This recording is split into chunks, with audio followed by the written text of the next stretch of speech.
Fala galera, aqui quem tá falando é o Jonathan. Pra quem não me conhece, eu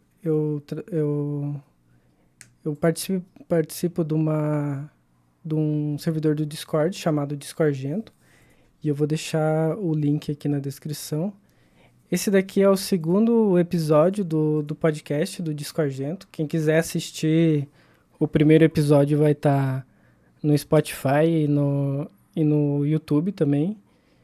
E basicamente hoje a gente vai trouxe dois convidados especial aqui para falar um pouco sobre a vida deles, como que eles vão contar mais uma história sobre eles e a gente vão tentar fazer também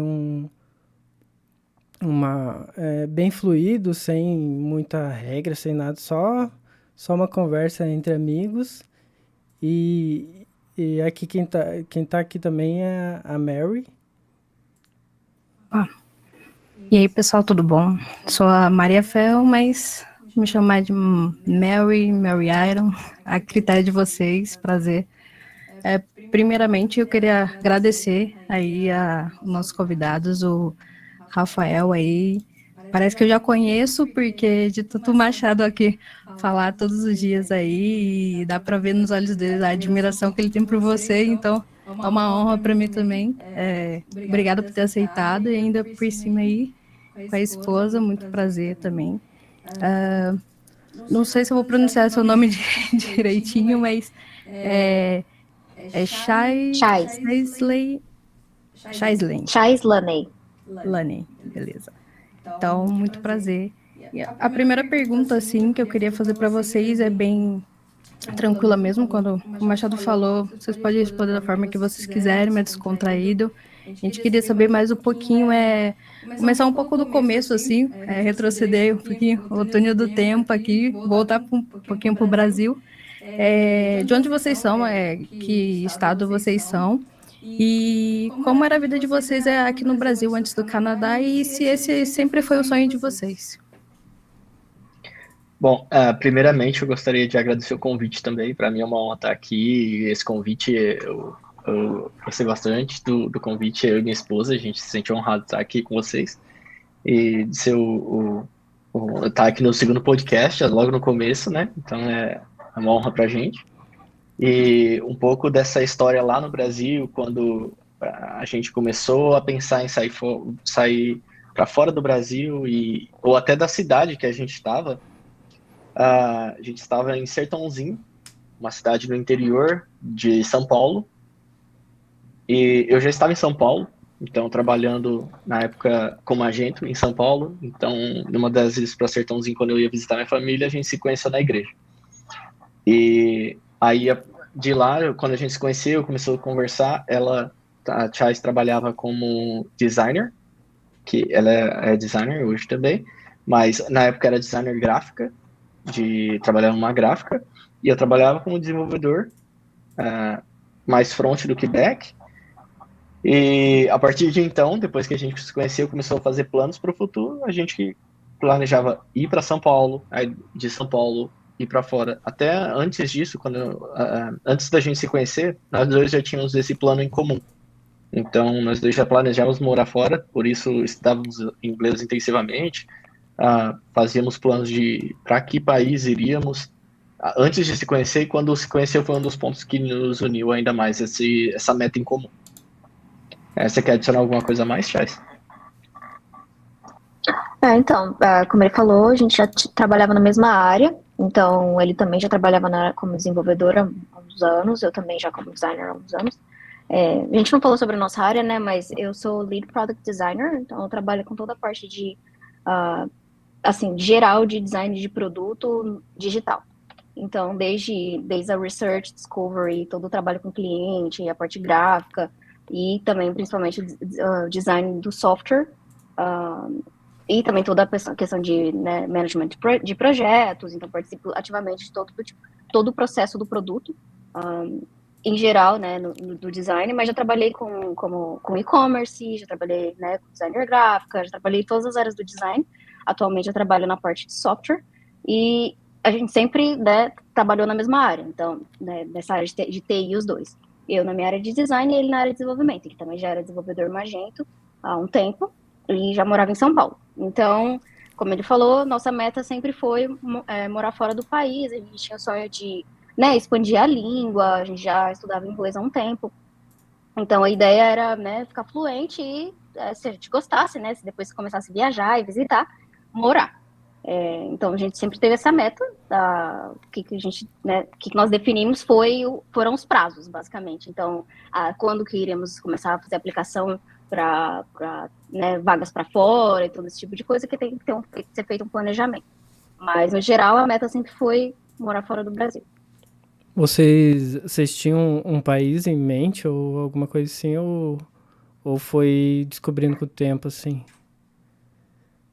Então, a meta sempre foi Canadá e Estados Unidos na mesma proporção. Estados Unidos pela parte de, basicamente, financeira, no sentido de, né, poder de compra. Então, a gente sempre soube que o poder de compra nos Estados Unidos era muito alto. No Canadá, porque o poder de compra também é muito alto, mas a gente sempre ouviu falar que a cultura aqui era mais friendly, né? O pessoal era mais acolhedor e tudo mais no geral. Só que tinha a questão do impeditivo do frio, assim, a gente não sabia como seria.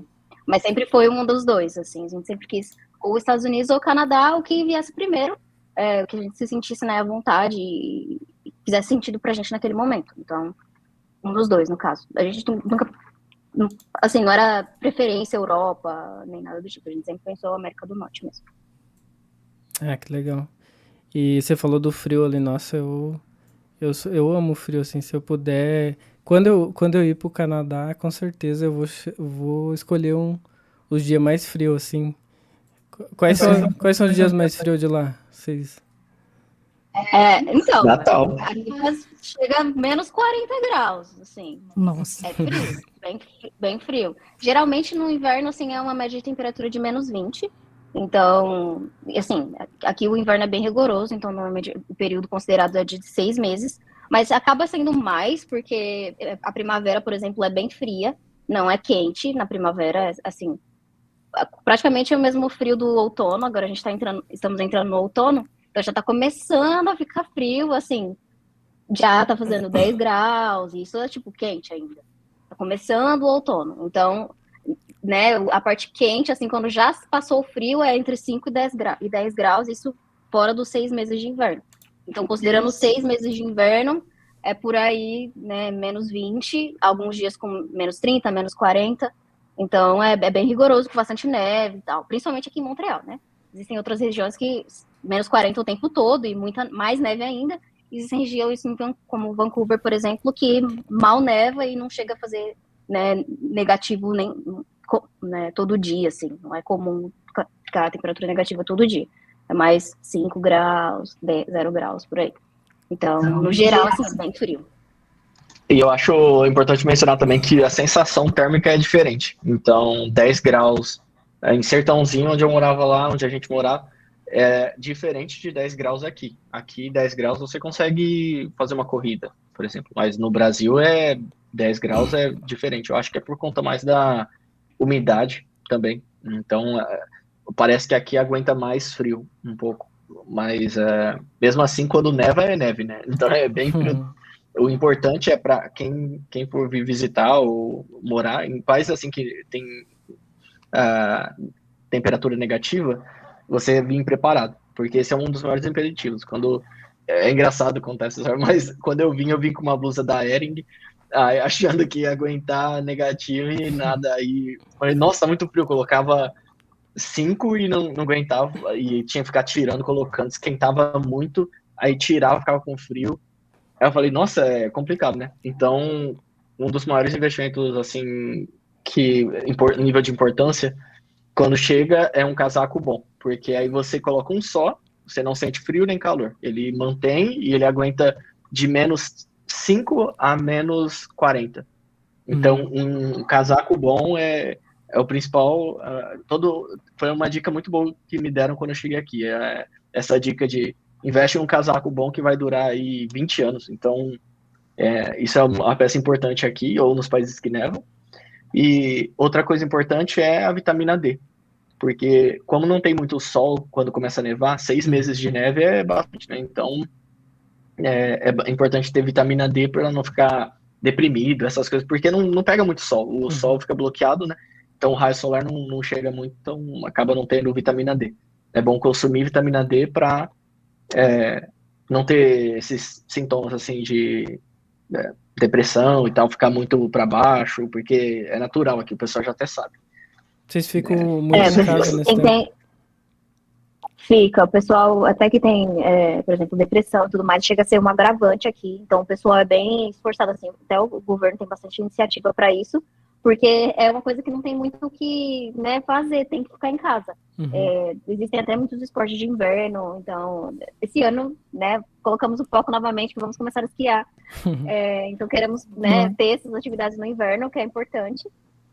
Existem, mas assim, não tem como, se você, né, a pessoa fica muito mais tendenciosa a estar em casa pelo frio, pela dificuldade, por exemplo, a gente estava falando sobre equipamentos, né? A bota também de neve é muito importante. Então não é só você vai sair de casa como você sai no verão, pega o carro e sai.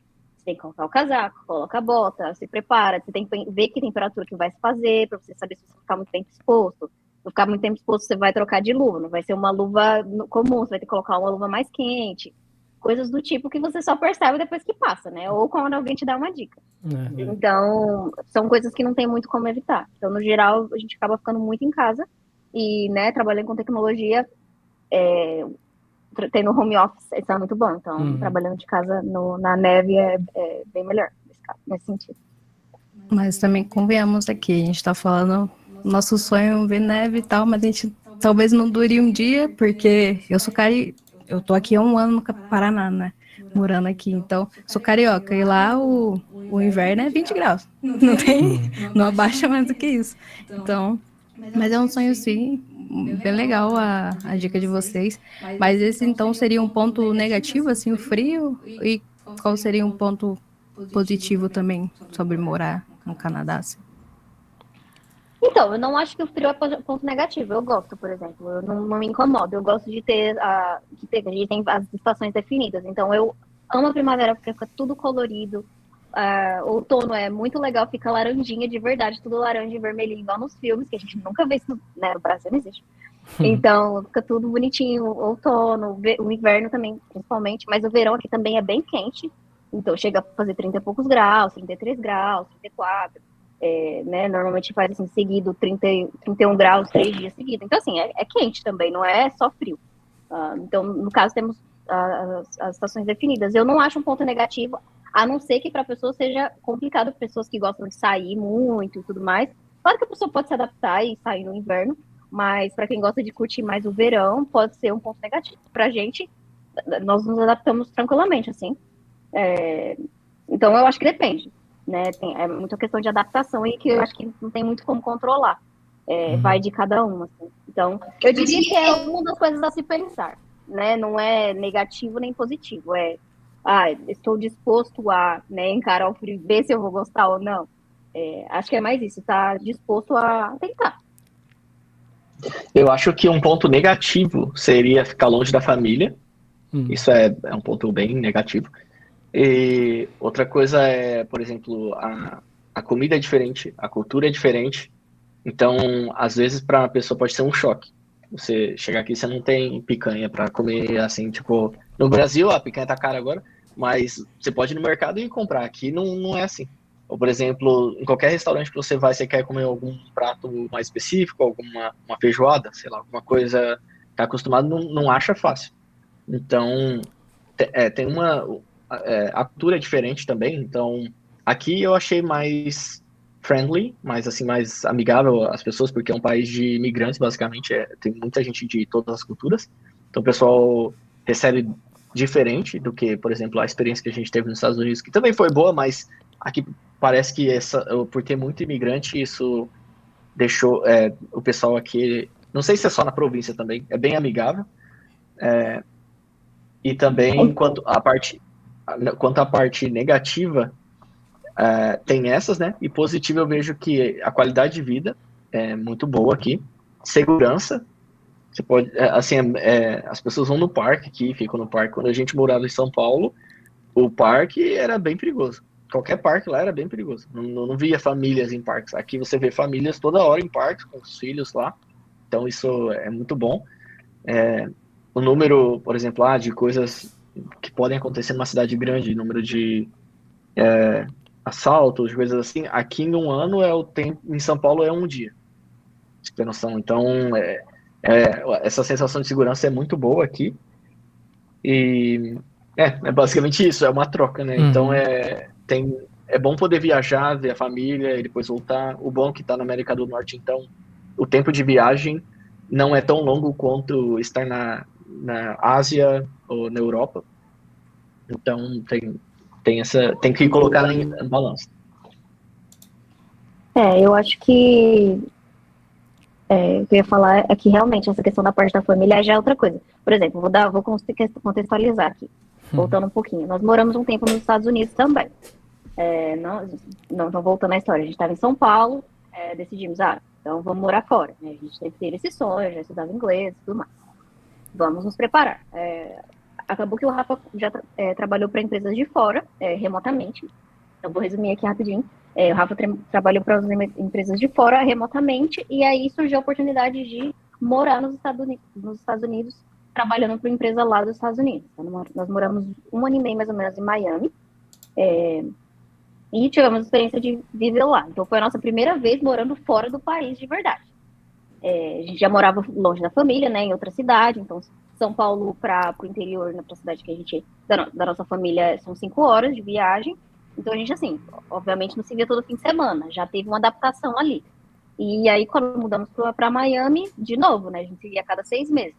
Então foi tendo essa questão de se acostumar com a distância da família, que, né, também já é um ponto que, independente de qualquer país que você for morar, vai ter essa desvantagem. Então, passamos por isso nos Estados Unidos também. Ele falou sobre a segurança e tudo mais. Eu vejo o Canadá como meio que a parte boa dos Estados Unidos com um pouquinho do Brasil, assim. A parte boa no sentido do capitalismo, assim, de, né, você conseguir conquistar as coisas mais fácil. Não fácil, você trabalha também, mas parece que o dinheiro rende. Eu vejo que o dinheiro rende mais, e a questão da segurança no sentido de, né, as pessoas são punidas pelos crimes, então acaba que cria uma cultura né, de um país mais seguro. Isso tem aqui também. Então eu vejo que o poder de compra é alto, o dólar é alto, é bom também, ele tem poder. O dólar canadense, ele é um pouquinho diferente do dólar americano, né? Vale um pouquinho menos, mas também tem um poder de compra bem alto.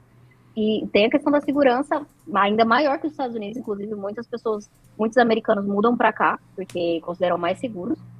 E eu vejo que tem uma cultura muito família, como nós falamos, porque é meio que todo mundo veio para fazer acontecer, né? É um país feito de vários imigrantes, então não vejo essa discriminação, por exemplo, que eu percebi assim, nos Estados Unidos com os imigrantes. Eu sinto que lá eles têm, né, muito mais aversão, assim, eles se incomodam mais da pessoa ser imigrante do que aqui. Aqui já é sempre, sua família é de onde?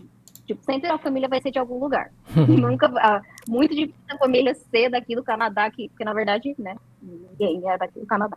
Então, sempre, ou é descendente árabe, ou descendente, né, do Brasil, da Europa, de algum lugar. Então, eu vejo que é mais acolhedor nesse sentido. Então, mas sobre essa questão da família, esse é um ponto negativo, como eu diria, para qualquer país. É uma coisa que a gente tem que aprender a conviver, assim. Não tem muito o que fazer. A não ser que a pessoa, né, tá milionária e consegue viajar todo mês para visitar. E até porque, né, tem o tempo é caro para visitar, tem o tempo de viagem e tudo mais, principalmente se a família é no interior. Muita gente em São Paulo, por exemplo, tem a vantagem como a família já é em São Paulo, você não ter que viajar para outra cidade, né? Então diminui as horas aí de viagem. Pra gente já inclui o tempo de chegar. Então tem todo esses, né, a distância no geral. Hoje em dia tem a tecnologia, né? Então a gente fala muito por FaceTime, né? Liga no WhatsApp lá e conversa. Obviamente não é a mesma coisa, mas facilita. Só que eu acho que isso, né, como eu falei, independente vai ser sentido o maior ponto negativo de qualquer país, assim, tanto a saudade da família quanto a cultura, no geral, tanto de alimentação, quanto costumes até a gente estava falando sobre isso ontem, tomar banho, quantos banhos toma por dia, essas coisas assim que são totalmente diferentes, né? A gente cresceu com uma cultura ali, com uma forma de comer, de se vestir, tudo, e é diferente. É muito bom, né, são pessoas que têm a cultura delas, e cada um do seu jeito, mas você tem que se adaptar. Não dá, você não vai ter aquela mesma cultura do Brasil que chega todo mundo, se abraça, né? Você não abraça as pessoas aqui. Você chega, fala oi, no máximo dá a mão e é isso. No Brasil a gente tem costume de beijar, abraçar e tudo mais. Então já é uma coisa também que as pessoas ficam, tipo, não me encosta. E aí muda, entendeu? Então você sente que é um outro lugar. Você sabe que você não tá no Brasil, você sente que você tá em outro lugar. E isso vai ser assim para sempre, no sentido de entender que não é exatamente igual, né? Eu acho que essa é a maior desvantagem no geral. Eu tenho uma curiosidade, na verdade, voltando. Antes de vocês sair para outro país, não precisa detalhar nada de documento nem nada, mas tipo, como que foi o processo para vocês sair do Brasil? Vocês pegaram só, compraram passagem, o avião e foram, ou teve um processo bem mais demorado, elaborado assim? Então, isso vai depender muito, dependendo do país, né? No caso do Canadá, eu vou falar sobre o Canadá, que é o que eu entendo mais sobre questão de processo e tudo mais. Depende muito da sua nacionalidade. Então, no nosso caso, né, temos somente a cidadania brasileira, então não tem tanta facilidade no sentido de parcerias entre países, né? Tem muita gente, por exemplo, se você tem nacionalidade italiana, muita gente no Brasil, por exemplo, tem nacionalidade europeia, né? Ou portuguesa ou italiana, que é bem comum o pessoal ser descendente, acabam tendo alguns programas de facilitação para a vinda para o Canadá. Mas, no geral, nós viemos para trabalho, então foi feito um visto de trabalho. O que é necessário é você entrar em contato com uma empresa, ou a empresa querer te contratar, isso, né, online, via LinkedIn e tal. Então, no LinkedIn, você vai, conversa com a empresa, vocês definem, né, ali uma parceria, é assinado um contrato, e aí a empresa começa a fazer um processo, né, para trazer o imigrante para o país. Considerando o visto de trabalho, existe o visto de estudante também, né, que tem suas variantes e tudo mais, mas considerando o visto de trabalho, basicamente a empresa precisa ter uma permissão para te contratar para o Canadá. Então, são alguns passo a passos, né, para todo mundo vai ter exame médico para ser feito, digital, todas essas coisas que envolvem visto, assim, tem que ser feitas, então, no Brasil, no caso. Mas é isso, envolve algumas etapas de papelada, no sentido de a empresa conseguir uma autorização para te contratar, e a partir daí você conseguir autorização para vir para o país, porque aquela empresa pode te contratar. Então, isso envolve basicamente uma permissão de trabalho. Então, foi feita essa, né, acabou que o Rafa conseguiu conversar com a empresa, ele vai falar e explicar direitinho, mas ele foi contratado por uma empresa, começamos a fazer a aplicação do processo, então aplicamos pelo Brasil, lá no Brasil, a gente estava morando nos Estados Unidos na época e surgiu essa oportunidade, então tivemos que voltar para o Brasil, porque, né, documentação toda no Brasil, essas coisas são, né, melhor ser feita no país onde você tem nacionalidade. E aí começamos o processo de aplicação e viemos para cá já com o visto de trabalho. Então, né, quando compramos a passagem, vimos o Airbnb e tudo mais, isso já estava acertado. Então, resolvemos a documentação antes de vir para cá. E eu acho que é bom para todo mundo saber que tem um plano de mudar para fora também, e tudo é criar um plano. A gente criou um plano, não foi só aqui que eu apliquei. A gente teve uma oportunidade para ir tanto de uma empresa ao mesmo tempo. Quando tive a oportunidade, tinha umas outras também conversando. Tinha para a Polônia, tinha para Rotterdam e tinha para cá, para o Canadá. Então, cada país e cada província, estado, às vezes até cidade, tem algum tipo de incentivo. E aí, às vezes, a pessoa que você vai falar não sabe que tem esse incentivo. Às vezes a empresa, ou às vezes o RH não sabe, ou outra pessoa não sabe, mas porque o processo pode ter sido anunciado aquele ano. O importante é saber que sempre vai ter um tipo de processo que vai se encaixar no seu perfil. Então, por exemplo, aqui no Canadá, tem vários tipos. Tem de estudante, tem um outro que é o Express Entry, que é pontuação. Como, por exemplo, eu não tenho um Master Degree, esse Express Entry não iria ser muito bom. Aí, como eu já falo, por exemplo, nós dois falamos espanhol, português, já falava inglês, para aprender francês ia ser um pulo a mais. Então, aqui na província, por exemplo, para Quebec especificamente, a seleção que a gente entrou precisava, para pegar a documentação uma oferta de trabalho, aplicar para a província, depois para o Canadá e depois os dois juntos, 3 etapas, que a gente basicamente descobriu isso junto com a RH, aplicando o processo, depois que a empresa decidiu contratar, e depois precisava falar francês, ter 1 ano de experiência aqui e fazer alguns cursos de cultura daqui para aplicar a permanência, a residência permanente, né? Então, para todo mundo, tipo, tem essas maneiras de poder aplicar para algum lugar. Tem para os Estados Unidos as maneiras diferentes, não é só uma maneira também, tem várias maneiras. Aqui no Canadá são várias maneiras por província ainda. Então tem uma para Quebec, que é essa, que você não precisa ter faculdade para entrar aqui. Eu não tenho o diploma oficial da minha e eles não consideram se não for um bacharel também. Então se você fez um tecnólogo ou nada também, eles vão considerar, ou fez um curso técnico, apenas é a mesma coisa. Então, e às vezes não vale nem a pena aplicar para um Express Entry se não tem um Master. Então tem muitas condições assim que depende muito da província.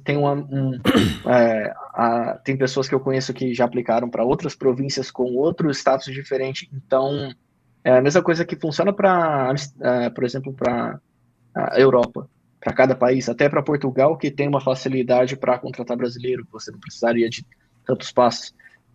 Cada lugar tem um processo diferente. O importante é persistir e achar uma empresa que você trabalharia, que você gosta da cultura, porque é um compromisso com a empresa a longo term, né, a longo prazo.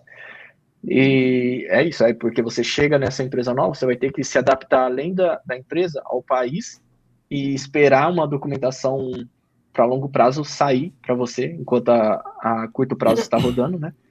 Então é importante criar um plano, seguir ele, analisar várias opções, não considerar o que uma pessoa te falou como verdade absoluta. Se alguém falar, não dá, é assim mesmo. Não acreditar, correr atrás para você saber as variações dos processos, falar com muitas pessoas ao mesmo tempo para saber as possibilidades. Isso eu acho um passo muito importante. Eu acho que essa questão de conseguir. Eu acho que essa questão de conhecer o seu processo é muito importante, né? Porque é um projeto de vida, igual a gente estava falando. E muita gente chama de Plano Canadá, né? O seu projeto Canadá. Porque no fim é um projeto de vida, assim. Demoram anos, assim. Principalmente você, né, pretende conseguir a cidadania e tudo mais. Estamos nesse processo aí. Queremos ter nossa cidadania um dia, então isso envolve muitos anos, não é uma coisa que você vem em alguns meses, né, tá feita, principalmente considerando a cidadania. Então é um plano de vida, assim, basicamente você vai mudar a sua vida por inteiro, tanto onde você mora, quanto onde você trabalha, a língua que você vai falar, né, que tipo de documentação você vai aplicar, vai descobrir coisas que você nunca, né, vai passar por coisas que nunca passou.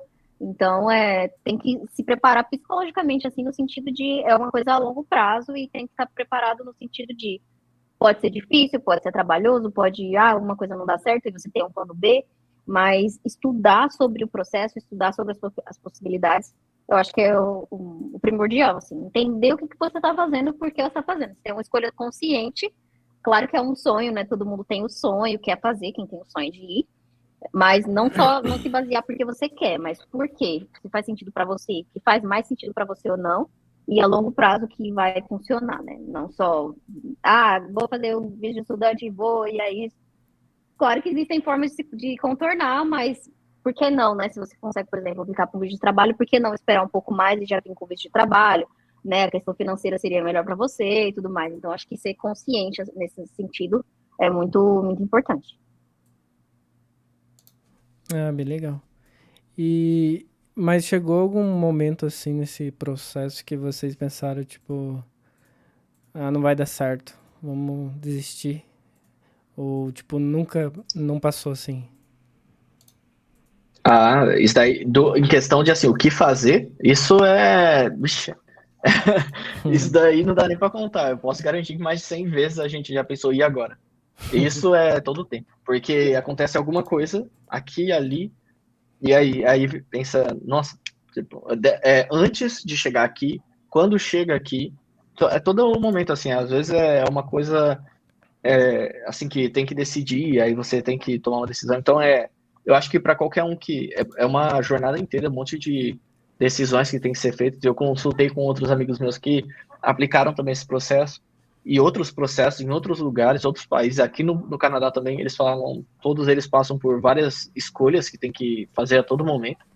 Então, não é tranquilo. Não é uma é difícil. Eu acho que a exceção é quando é tranquilo esse processo, porque sempre vai ter alguma coisa aqui, ali, aí, ou às vezes, sei lá, acontece alguma coisa, a pessoa precisa recorrer à saúde daquele país. Uma coisa simples que uma pessoa que eu conheço passou, precisa recorrer à saúde do lugar. Aí você vê que o plano de saúde é diferente.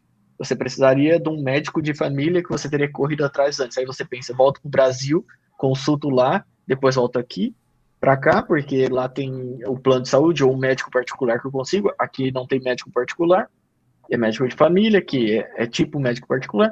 Então, você tem que fazer várias escolhas assim a todo tempo. E isso é por conta do tipo de visto ou por conta do país, como que eles lidam com aquele tipo de situação. E você não sabia, você descobriu na hora.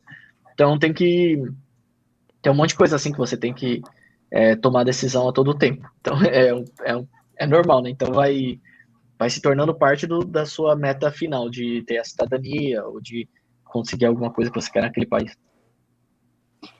Mas assim, isso são desafios, mas desistir, nunca pensei em desistir.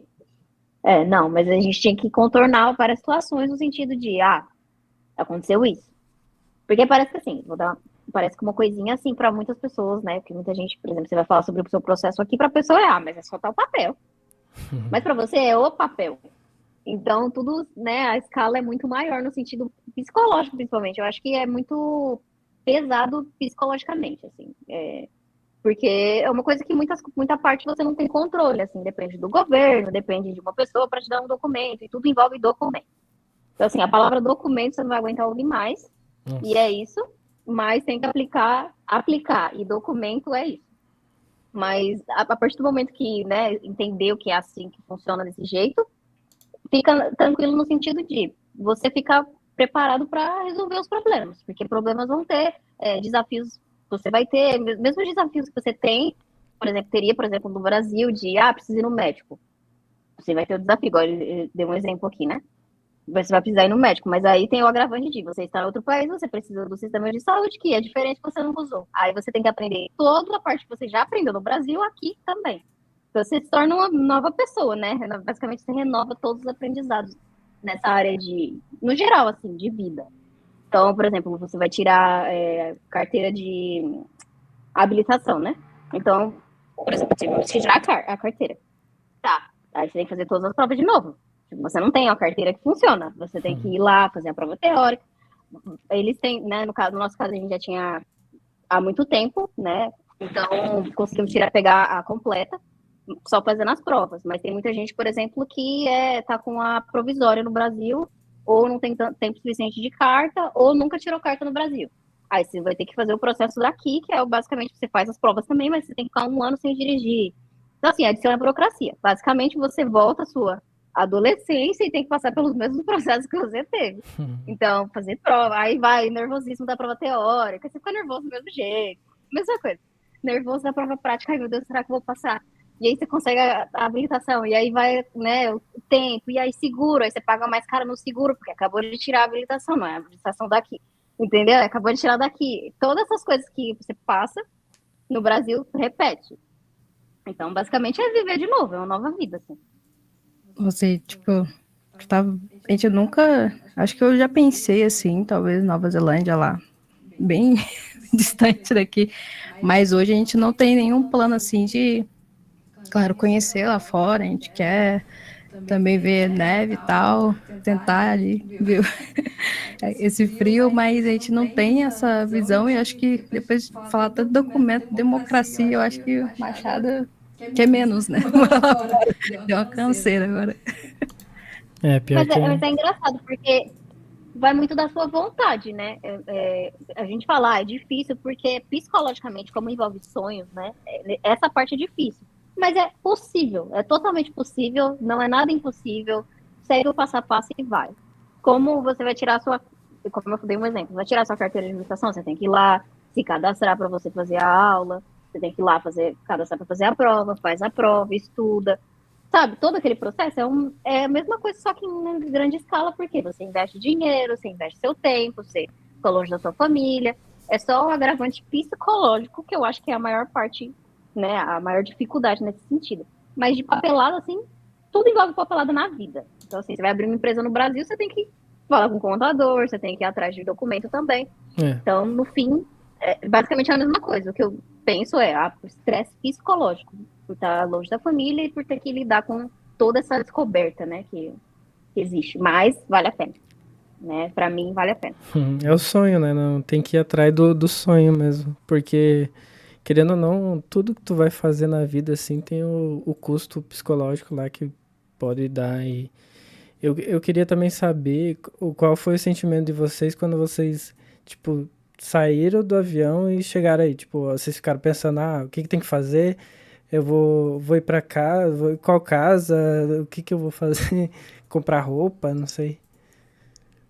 Então, isso daí a gente chegou, aí eu não tava nem acreditando. Primeiro, a gente fez uma escala em Nova York.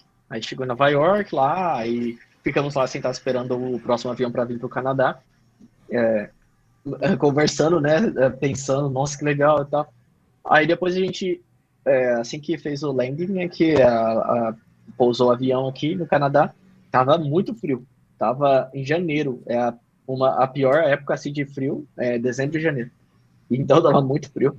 A gente saiu do avião, teve que trocar de roupa no avião, porque no Brasil tava verão. Aí nos Estados Unidos tava já esfriando, já tava frio. Nova York tava bem frio. E aqui, o ápice do inverno. Então, foi dois extremos. Saiu do Brasil de boa, e aí foi trocando de roupa. No avião colocou uma jaqueta. Nova York teve que mudar e colocar roupa de frio mesmo. E chegou em Montreal, terminou de colocar um casaco mais pesado. Eu tava com 4 camadas de blusa, tinha que colocar mais. E, e aí, quando chegou e a gente viu neve do lado de fora. Falei, eu tenho que ver isso daqui. Aí a gente saiu lá e eu relei na neve lá. Falei, porque eu nunca tinha visto neve. Então, eu ficava curioso para ver. Aí chegou lá, o frio. Eu lembro até hoje da sensação quando saí do aeroporto, a porta abriu assim, o frio batendo no rosto, dá para sentir o frio mesmo. Então, quando faz expressão assim, né, com a sobrancelha, dá para sentir que parece diferente, fica bem frio. E aí a gente trocou dinheiro, quando chegou com o dinheiro dólares americanos, a gente trocou por dólares canadenses, aí eu troquei errado lá, e a Chais me xingou lá, porque eu troquei num lugar que é mais caro, e aí tinha que, nossa, aí eu já comecei, né, e aí fui lá, desfiz o negócio, consegui, aí a gente comprou um cartão de ônibus, caso precisasse lá, chip de celular, direto no aeroporto, já tinha um Airbnb alugado por um mês, chamou o Uber chegou, Uber Bag, aí colocou as coisas no Uber, meia hora até o novo apartamento, chegou lá, também nem acreditou, olha que legal, do jeito que a gente pediu mesmo. Tinha máquina de lavar dentro, todo mobiliado, Netflix na TV, tudo pronto, né? E aí, depois de deixar tudo lá no apartamento, a gente foi pegar nosso documento, tipo um CPF daqui, assim que chega, aí criou conta no banco no mesmo dia, fomos visitar lá a empresa para conhecer o pessoal, eu e a Tia fomos lá, e aí conheceu todo mundo na empresa no fim do expediente. Saindo de lá, a gente sempre, nos Estados Unidos ou em São Paulo, quando a gente foi para comemorar a chegada, na noite a gente vai comer num restaurante, a gente escolheu um restaurante, que hoje em dia é até engraçado passar por ele, aqui perto de casa. A gente foi comer yamen lá, escolhemos um que achou que era legal, fomos lá. E é isso aí. Aí foi esse o nosso itinerário assim, do primeiro dia. Foi bem legal. A sensação de chegar é bem legal. Foi bem corrido. O que eu fiz foi pesquisar todo tipo de documento que era necessário nesse primeiro dia, né, nessa primeira chegada. O que a gente precisa? Então, basicamente, você precisa de um ID, né? Você precisa de um número aqui no Canadá. Você abrir uma conta no banco. Porque, primeiramente, você precisa ter uma conta no banco para a empresa conseguir te contratar. Você precisa desse ID para a empresa conseguir te cadastrar como funcionário. Então, toda essa parte de eu existo no Canadá precisava ser feita nos primeiros dias. Então, fui pesquisar, entender o que era necessário. E aí, a gente teve esse itinerário do primeiro dia. Então, assim, foi bem cheio, né? Teve escala. E foi, nossa, a gente ficava surpreso com tudo, ficava louco. Aí chegamos e ele explicou tudo. Então, nesse sentido, foi resolver essa parte de documentação e já saímos para comer. Então, a gente estava descobrindo e experimentando ao mesmo tempo. E aí, nos próximos dias, foi... acho que já foi trabalho normal, né? No outro dia, já foi trabalhar Sim. e tudo certo. No outro dia eu já cheguei na empresa, aí eles... na empresa, eu conheci o pessoal, teve uma semana de onboarding, de passando algumas... como a empresa funciona, apresentando para todo o time e mostrando assim como que os projetos também funcionam. E foi um engajamento assim durante a primeira semana com o time. Aí isso foi um susto pra gente. Na segunda semana, Covid. Aí o Canadá anunciou lockdown para tudo.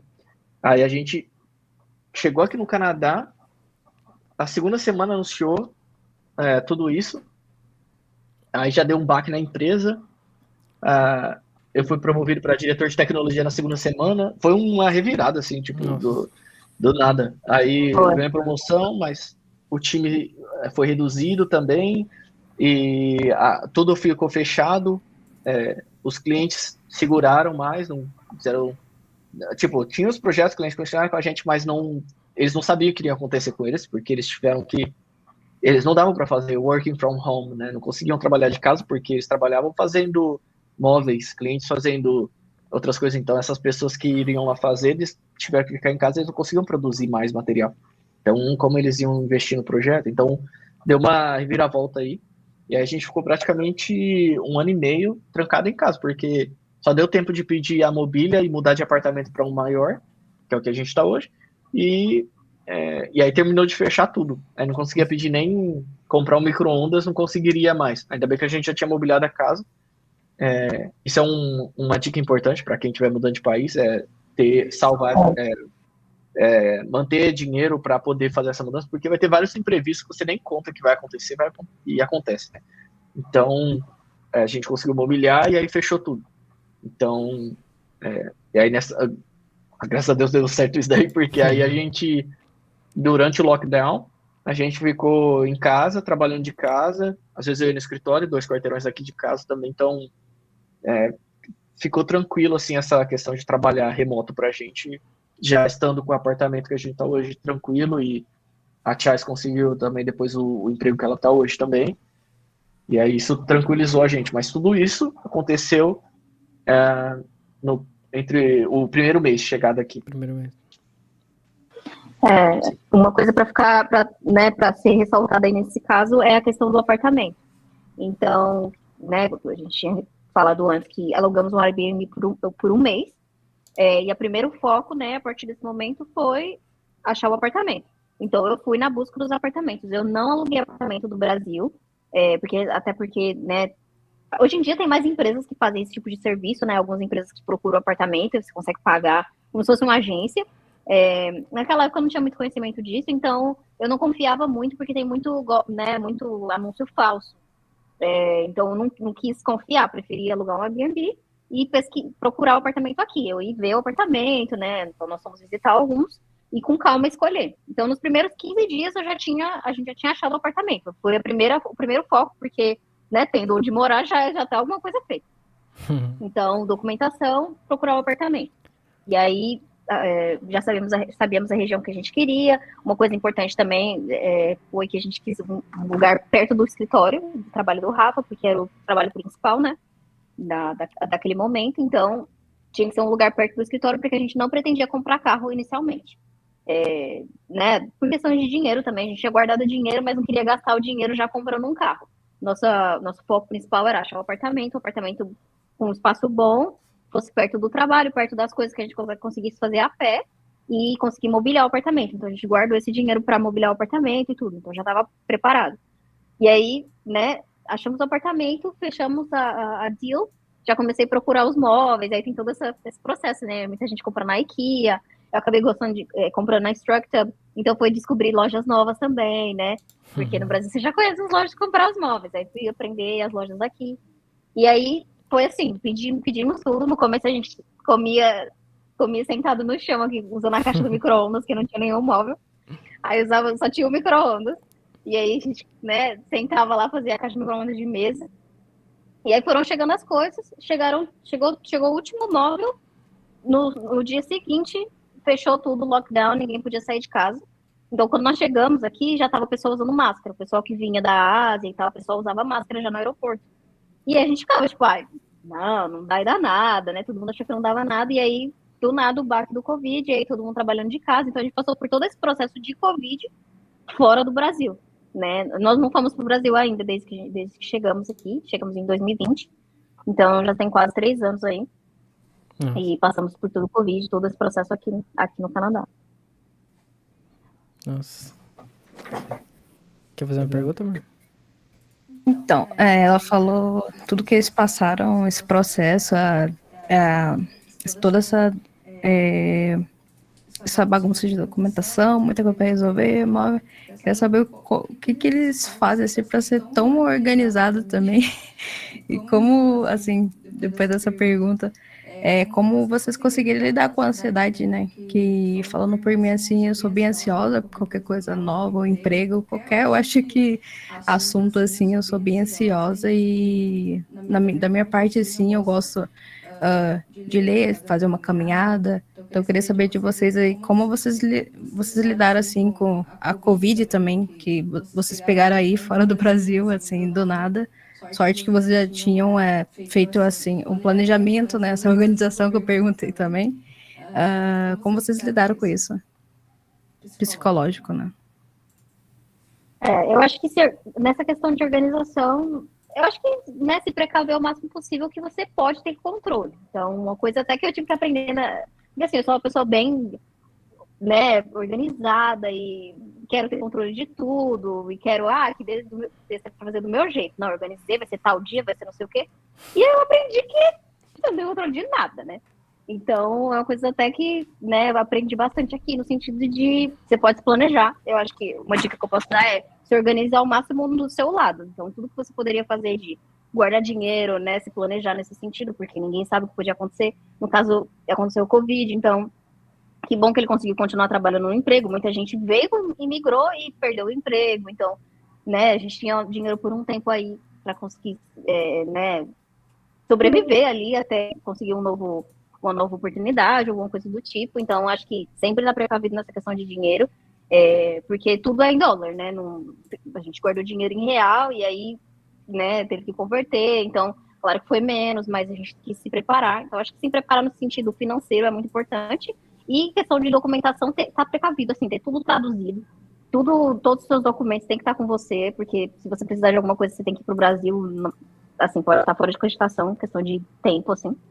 Então, o que, né, depender de você estar preparado, mas a gente não tinha o que fazer, tipo, aconteceu o Covid, e aí, faz o quê, né? Que bom que a gente achou o apartamento a tempo, a gente já queria achar o apartamento quanto antes, mas poderia, né, não ter achado uma opção boa, e aí, o que fazer? Podia demorar mais tempo, e aí ter que improvisar um outro Airbnb. Acho que tá muito preparado para improvisar, assim, porque parece que vai ter controle, mas na verdade pode ser que não, né? Então, acho que está preparado para improvisar. Então, e do meu lado, eu acho que uma coisa importante, quando eu mudei para São Paulo, eu ficava muito ansioso com as coisas que aconteciam também, e faz muita diferença a mudança quando a gente mudou para os Estados Unidos ou aqui para o Canadá. Eu estando com a Chais, ela é muito organizada, é a minha inspiração para ser organizado, e aí a gente pegou e começou a organizar as coisas juntos, como ela falou. Toda possível possibilidade que a gente via, a gente mapeava. Então, e se acontecer isso? Então, a gente faz isso. E se acontecer aquilo? Então, a gente faz isso. E aí, a gente tinha mais clareza de qual o passo a passo que a gente faria caso uma outra coisa acontecia. Porque ele estava pensando no melhor cenário, no pior cenário, num outro cenário. Porque, às vezes, a ansiedade é só porque parece que você não está vendo o que pode vir. Então, se você mapear todas as possibilidades que você consegue enxergar do que poderia vir, dá tranquilidade. E aí a gente saía para o parque aqui, a gente até hoje faz isso, sai para o parque para andar e fica conversando sobre as possibilidades e conversando sobre o que a gente quer. E aí isso dá clareza mental para a gente do que, sabe, para quando acontecer alguma coisa a gente já tá alinhado nesse sentido. Também a gente, no dia 2, desde o dia 2 a gente começou a fazer academia aqui. Então fazer esporte é bom para desestressar, né? E E é isso, e fazer coisas junto. Então, mesmo coisas pequenas também a gente comemorava, ou, por exemplo, comemora até hoje, né?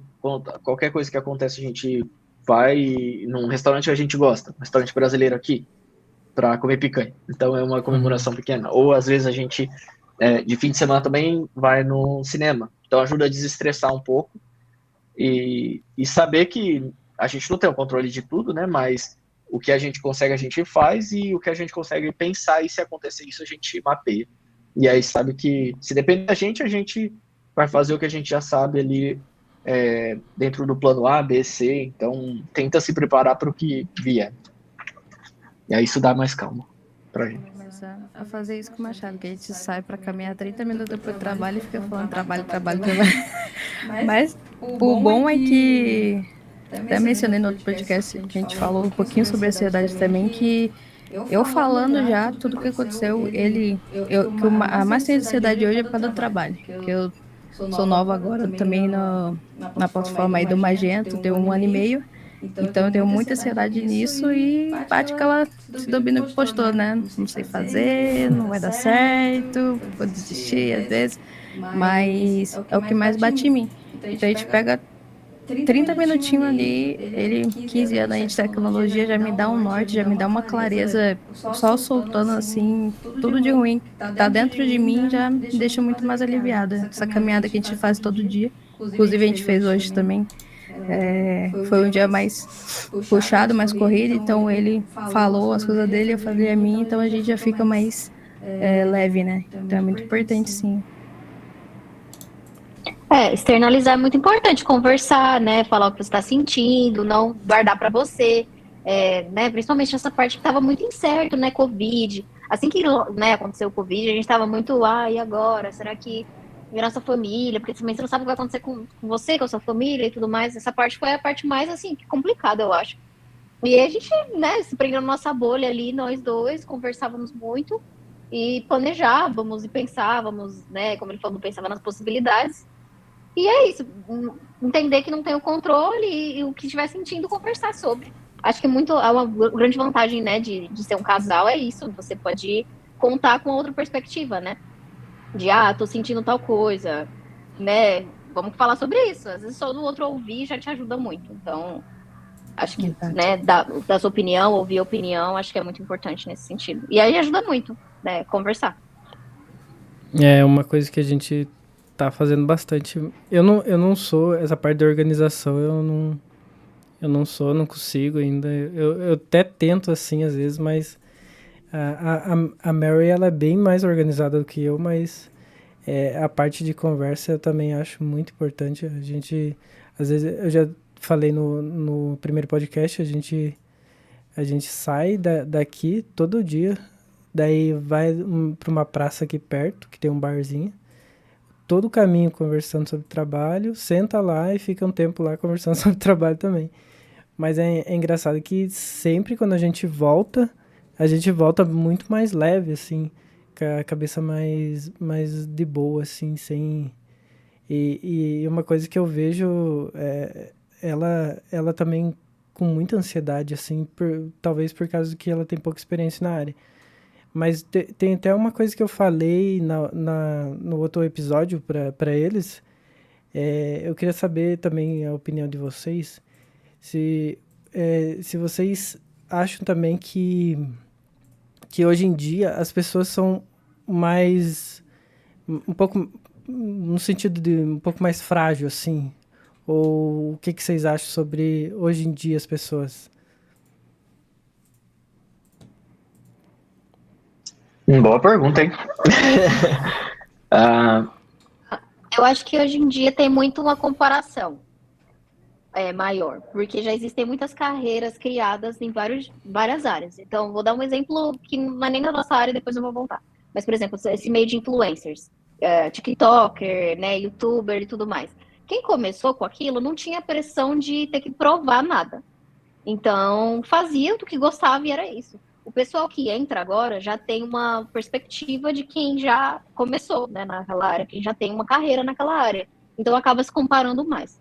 É a mesma coisa com a área de tecnologia. Então, o pessoal que já tem muitos anos ali, independente, né, do nicho de tecnologia, já tem muitos anos de experiência na área, quem entra quer ter aquela mesma experiência, quer ser comparado igual e que aqui passa as mesmas tarefas e tudo mais. Acho que a gente tem que entender que são fases, né? Então, eu acho que é mais isso, não se comparar tanto. Eu também tive a minha fase que eu fazia alguma coisa que hoje em dia eu, né, falaria, meu Deus, a pessoa acabou de começar.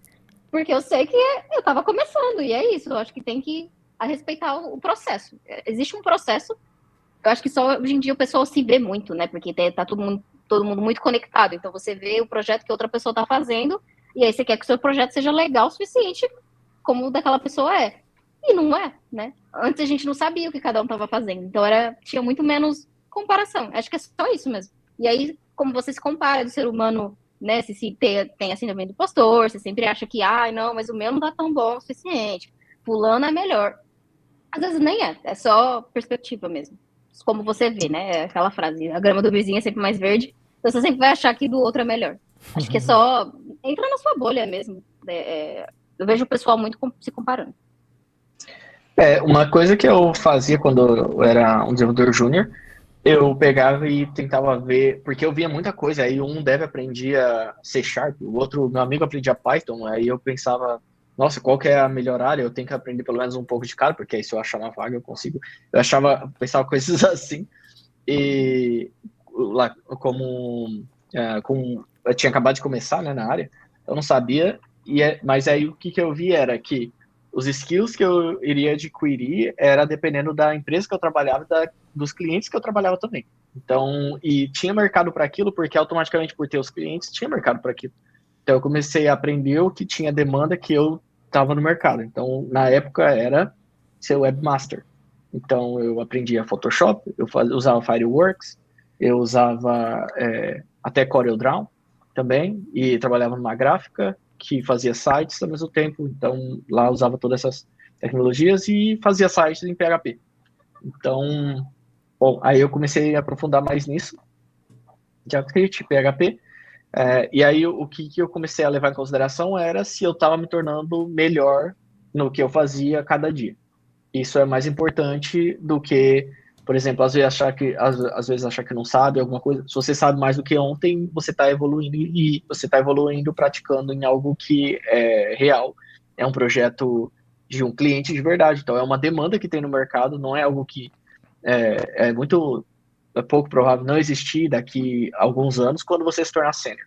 Então, você está se tornando sênior em algo que tem mercado para aquilo, mesmo que às vezes os seus amigos estejam fazendo outras coisas ou em outras áreas, você está se tornando sênior em algo que tem demanda e o mais importante é estar evoluindo, né? Então, e vai estar evoluindo automaticamente por estar pesquisando e praticando todos os dias. Então, isso me confortava nesse sentido de saber que eu estava indo para um caminho certo, mesmo sem saber ou ter referência, porque em Sertãozinho eu não conhecia nenhum webmaster.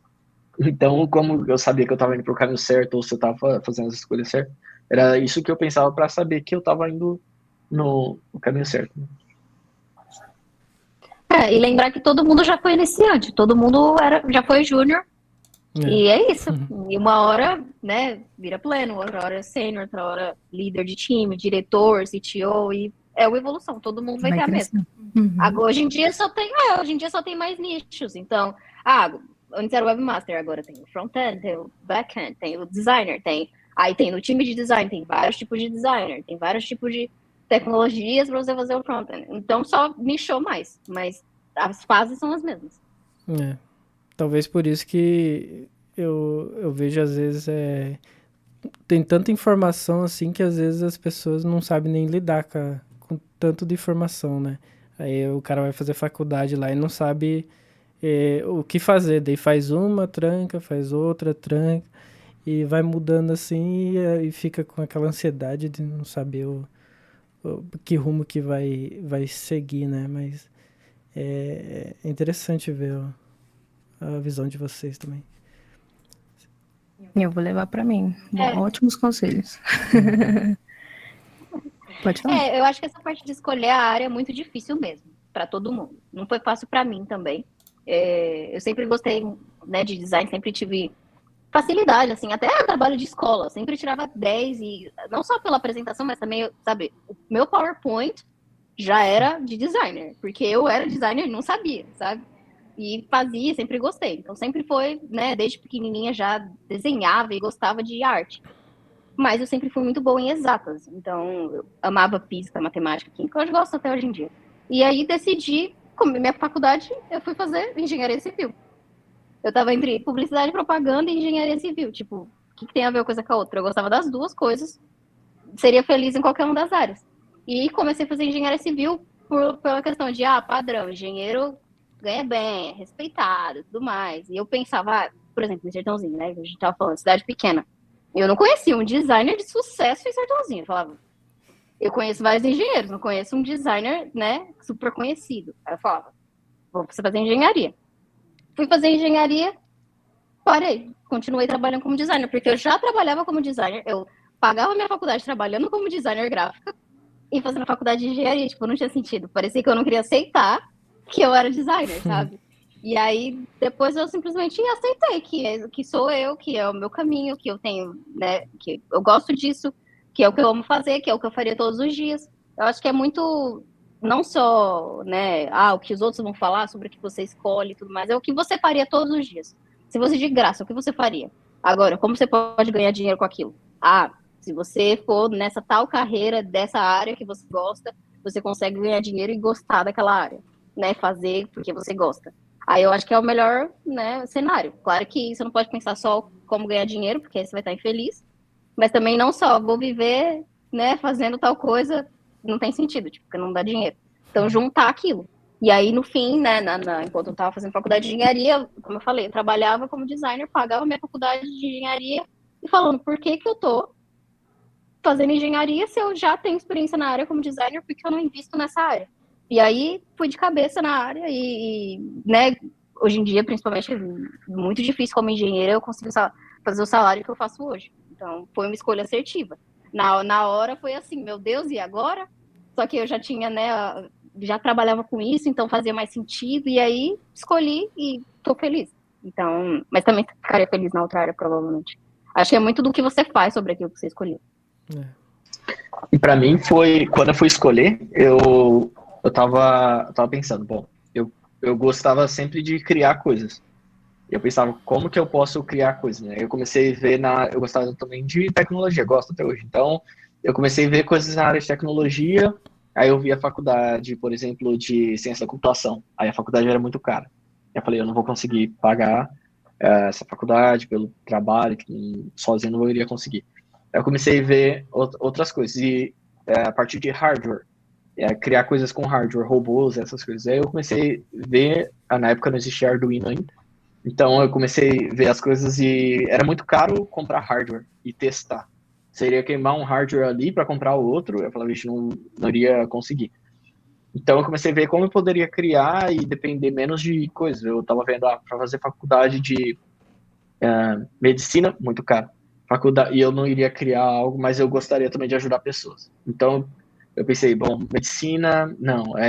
Direito, tinha que ler bastante, eu gosto de ler, mas eu pensei, bom, eu teria que abrir um escritório meu se eu quisesse criar algo meu, e ali iria sair muito caro ter um escritório e tudo para montar isso. Até que eu cheguei à conclusão, eu comprei um livro de faculdades para fazer, profissões, essas coisas, comecei a ler ele várias vezes, isso com 14 anos, até antes um pouco de 14 anos. Aí eu comecei a ler e aí eu tinha decidido, eu ia fazer análise e desenvolvimento de sistemas. E aí eu passei com o Enem, ganhei a faculdade, e aí eu comecei a fazer, e bom, não cheguei a concluir, porque eu tinha que mudar para São Paulo, um monte de coisa aconteceu, né?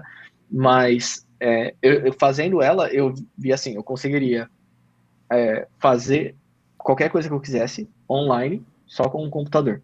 Eu conseguiria comprar um computador, eu já até tinha um, então eu conseguiria usar o computador, usar o meu cérebro em qualquer lugar do mundo que eu quiser e construir uma empresa na internet, uma agência online, um app, alguma coisa, o que eu quisesse eu conseguiria fazer só usando a minha capacidade, né? Sem precisar de um investimento muito grande. Então o investimento ia ser baixo, só o esforço que ia ser alto, e aí eu estava disposto a colocar esse esforço que fosse necessário. Então aí eu falei, bom, esse é o caminho. Aí eu comecei a estudar mais sobre isso e fiz a faculdade depois, é, e aí isso é uma das coisas que motivaram muito. Esse foi o raciocínio que me fez fazer projetos no GitHub, colocar projetos lá. e até hoje em dia criar alguns projetos e módulos Magento, colocar um módulo de graça, esse é o feeling que me faz fazer essas coisas, de ajudar, ao mesmo tempo de criar algo, as duas sensações juntas, que me fez entrar mais nessa área de tecnologia de software. Bem legal. Eu tenho uma pergunta para você, Rafael, mas acho que é mais para você mesmo. Como que é ser CTO? Como que é teu dia a dia, assim? Não precisa... Pode... Bom, então, hoje em dia eu sou diretor de tecnologia aqui, mas é o cargo mais alto de tecnologia dentro da empresa. Então, ajudando decisões de negócio também. E eu já tive a experiência de também ser CTO na agência que eu e minha esposa já tivemos. E, bom, a diferença principal que eu vejo é que é muito focado para o time, focado para processos e para o time, do que focado em um projeto especificamente, em processos e time, principalmente. Então, é muita meeting, um dia ter 12 meetings, normal. Então, principalmente trabalho remoto. E também, assim, lidar com pessoas, porque é o time, então como o time está se sentindo, como às vezes o cliente está se sentindo sobre um projeto, se o time está motivado a fazer o projeto, porque o cliente às vezes não está confiante com o projeto, se o time está motivado e o cliente às vezes não vê, é por conta de alguma coisa do processo, uma comunicação com o cliente sobre como o processo do projeto está em andamento, mostrando o resultado, às vezes colocando uma apresentação de slide de como está o progresso toda semana, alivia o cliente um estresse que ele tem, e isso passa mais confiança no time sobre o progresso que eles mesmos estão fazendo. Então, é muito focado nessas etapas, ao mesmo tempo que se manter atualizado no mercado na questão de tecnologia, porque você não sabe amanhã uma nova tecnologia com o cliente vai chegar e questionar você numa meeting, falando, lançou o novo Magento, o que seria bom a gente fazer o upgrade, por quê? O que traria para o meu negócio? Então, se eu falar lá, tem 400 correções de segurança, aí ele vai falar, mas está inseguro? O meu, então hoje, então não é bom o Magento para mim, se me deixa na mão assim. Então, muita coisa assim, aí você tem que ter a explicação do lado business para ele, de tecnologia e business ao mesmo tempo. Falando, o novo Magento, isso é um upgrade que é programado, a gente como partner tem acesso prévio, então a gente consegue aplicar antes de ser lançado publicamente. Outras coisas como a análise, por exemplo, de funcionalidades novas para oferecer para o cliente num upgrade, falando para ele, agora você vai conseguir gerenciar melhor as suas contas B2B, porque tem essa nova funcionalidade, eu vou te treinar depois que lançar instalar essa versão nova para você. Então, essas coisas assim que o cliente fala, nossa, então eu quero fazer o upgrade, não é só, tem um upgrade novo, me pague tanto que aí eu faço, que aí ele vai achar, nossa, toda vez é esse custo, talvez seja melhor não usar Magento. Então tem um monte de coisa assim que junta entre gerenciamento de time, pessoas, tecnologias e gestão de clientes também, e aí fica nesse equilíbrio, né, assim, de tentar manter tudo sincronizado. É quase impossível, é difícil, mas esse é o trabalho, né, do dia a dia, tentar ficar balanceando tudo, e aí quando dá tudo certo é muito bom. Então, e é só ficar tentando manter isso tudo sobre controle, né, e ajudando os outros times também, time financeiro, que vai também estar olhando para as mesmas coisas, clientes, processos, pessoas, e a parte de finanças da empresa. Então, igual eu vou estar na parte de tecnologia. E do mesmo jeito o CEO, do mesmo jeito o time de vendas, o operacional também. Então, alinhando, tem muita coisa, problema que não chega para o time de desenvolvimento, ou chega, problema que não chega para quase ninguém, mas chega para quem lidera o time de desenvolvimento. Às vezes problemas que conflito entre times, às vezes são coisas como treinamentos internos, às vezes são problemas pessoais, coisas assim que vai tendo que lidar com aquilo, porque o cliente, às vezes ele não vai querer saber, tá acontecendo alguma coisa, então como você consegue ajudar alguém no seu time, quando você consegue, às vezes a pessoa precisa de um time off, às vezes a pessoa precisa de um treinamento extra, e aí como você vai fazer para lidar com esse quebra-cabeça, né? Ao mesmo tempo que é legal, eu gosto muito. Essa parte estratégica assim, de negócio é uma das coisas que eu mais gosto, porque você usa tecnologia, estratégia e ajuda as pessoas ao mesmo tempo. Então, o seu time. Então, isso eu gosto demais. E essa é a rotina, né? Eu vejo você lá fazendo um monte de reunião lá é bem, é bem doido mesmo. Mas uma coisa que eu acho legal, assim, nessa direção, assim, é a parte de que tem muitos dev que, por exemplo, quando eu trabalhava na outra empresa, eu tinha dificuldade de falar com tipo, o CEO, por exemplo. Eu não conseguia me falar direito com ele, assim, né? Mas quando eu falava com o diretor CTO lá, eu conseguia passar a minha visão do que podia melhorar, o que estava me incomodando. E por isso que até eu falei bastante ali, né, na City, que é pra gente fazer o one-on-one, né? Que eu achava muito importante, porque o dev ele pode direto com o superior ali, direção, passar o que ele sente, o que ele. Algum feedback positivo ou negativo para a empresa em si crescer, né? Não, porque quem faz a empresa ali tem que ser todo mundo que está trabalhando ali, desde de mais baixo até em cima, e todo mundo tem que ir junto, né?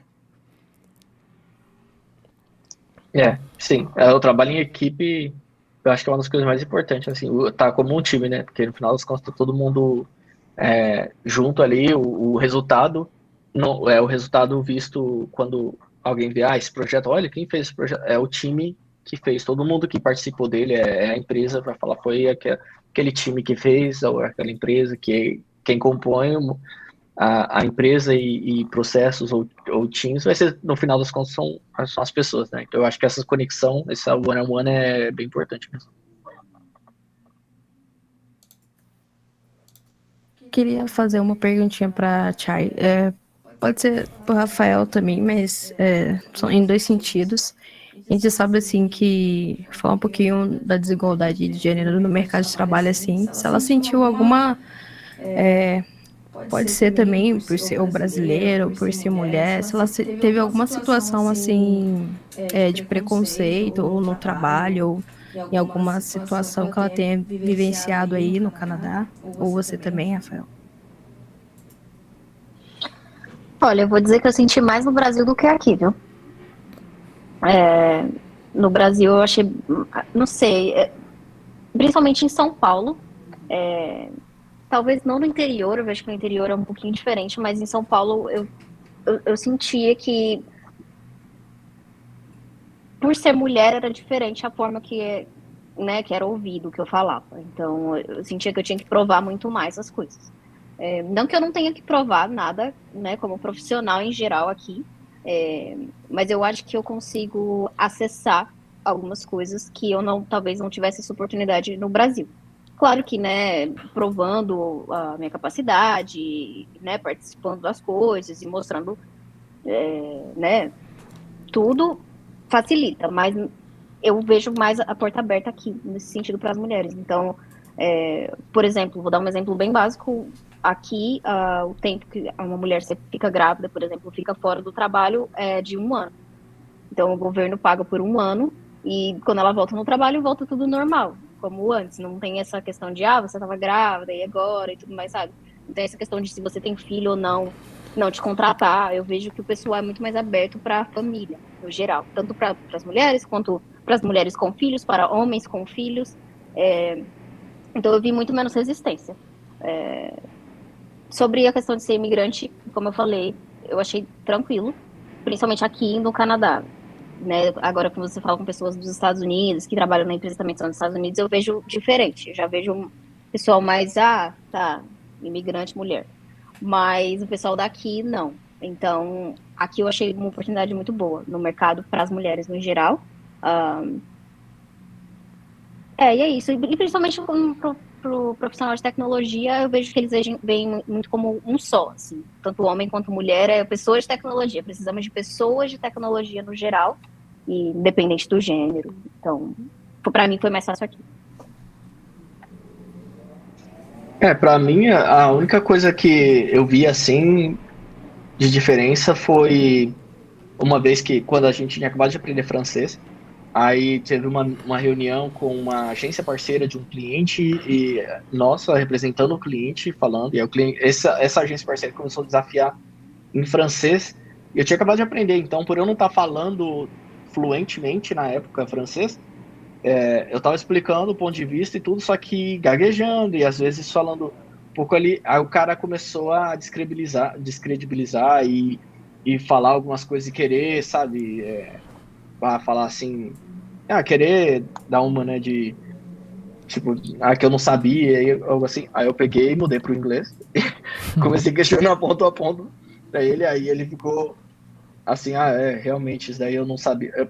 Mostrar que o ponto de vista, é que eu não estava sabendo expressar o ponto de vista. Então, por isso eu acho também que a comunicação, também depois desse dia, eu fiquei com sangue no olho para aprender francês e hoje em dia sem problema. Mas eu acho que a comunicação é muito importante, porque às vezes a credibilidade ou o seu ponto de passar a sua mensagem que você sabe o que você está falando é através da comunicação e através da língua que você fala. E se você falar na língua da pessoa, você está falando em inglês, aí todo mundo só fala inglês ali na mídia, ou fala em francês, está falando ali na língua que seja, e você souber se expressar naquela língua do nível que você consegue se expressar em português também, isso faz muita diferença. Teve isso fez bastante diferença, faz para Chais também, eu sei, que mostrar o seu ponto de vista e saber, mostrar que você sabe o que você está falando naquela língua é muito importante também para ela no inglês, assim como para mim também no inglês, e foi importante nessa meeting que eu senti essa diferença em se provar, né? E inclusive até em São Paulo, quando a gente estava lá, a gente fez curso de oratória para poder melhorar isso, para poder começar a fazer eventos presenciais. Então fizemos curso de oratória lá, nós dois, numa escola que ensinava a falar, né? Teatro. Então, de teatro, para poder se expressar bem, porque eu sempre fui muito na minha e muito calado, então eu quis começar a fazer o o Magento Meetup em São Paulo, e aí eu comecei para poder organizar os eventos presenciais, né? Tinha que começar a aprender a falar e aprender a apresentar. Então a gente fez esse curso e foi uma das melhores coisas, porque hoje em dia a gente usa isso, as mesmas técnicas em inglês, em francês, em espanhol também. Então isso foi bem legal pra gente também. Só queria adicionar que, no geral, como profissional, realmente, o que faz diferença são essas soft skills, né? Que não é só você ser bom na sua área, é você saber se comunicar e mostrar o quanto você é bom. Então, no geral, conseguir mostrar o seu trabalho. O que eu vejo que o pessoal acaba, né, não focando, que é super importante, é realmente a questão da comunicação da língua. Como a gente está falando sobre um outro país, né, uma outra língua, no fim, a cobrança é a mesma na questão de você se expressar. Então, se no Brasil você tem que saber mostrar o seu trabalho, saber explicar como você fez, a mesma coisa você tem que fazer aqui, só que aí você tem o desafio da nova língua. Então, mesmo que não tenha essa questão do gênero, mas existe a questão comparatória de comunicação. Então, quem é essa pessoa? Essa é uma pessoa que consegue liderar um time? Ela conseguiria conversar com qualquer pessoa do time? Ela tem uma personalidade ou mostra ter uma personalidade de entender as pessoas, de compreender as pessoas, de conseguir passar a mensagem? Então, no geral, essa skill de profissional completo, eu acho que é isso que tem que focar, né? Mesmo que não tenha essa questão do gênero, que eu não vejo, assim, eu não passei, mas eu foquei muito no inglês. Meu foco foi, eu preciso ter um inglês muito bom para esse não ser uma barreira, né? Para mim. Então, eu fazia reunião, tinha que ser inglês, meu inglês tinha que estar bom para eles me entenderem e conseguirem ver que eu era boa. Você já não tem experiência no país. Então, por exemplo, eu tinha trabalhado com empresa daqui do Canadá. Como eu ia mostrar que eu realmente sabia o que eu estava fazendo, né? Eles não tinham como... Eles podem analisar meu portfólio e tudo mais, mas eles não conhecem ninguém que eles poderiam ligar e falar, fulano, você é de tal agência, essa pessoa é boa mesmo?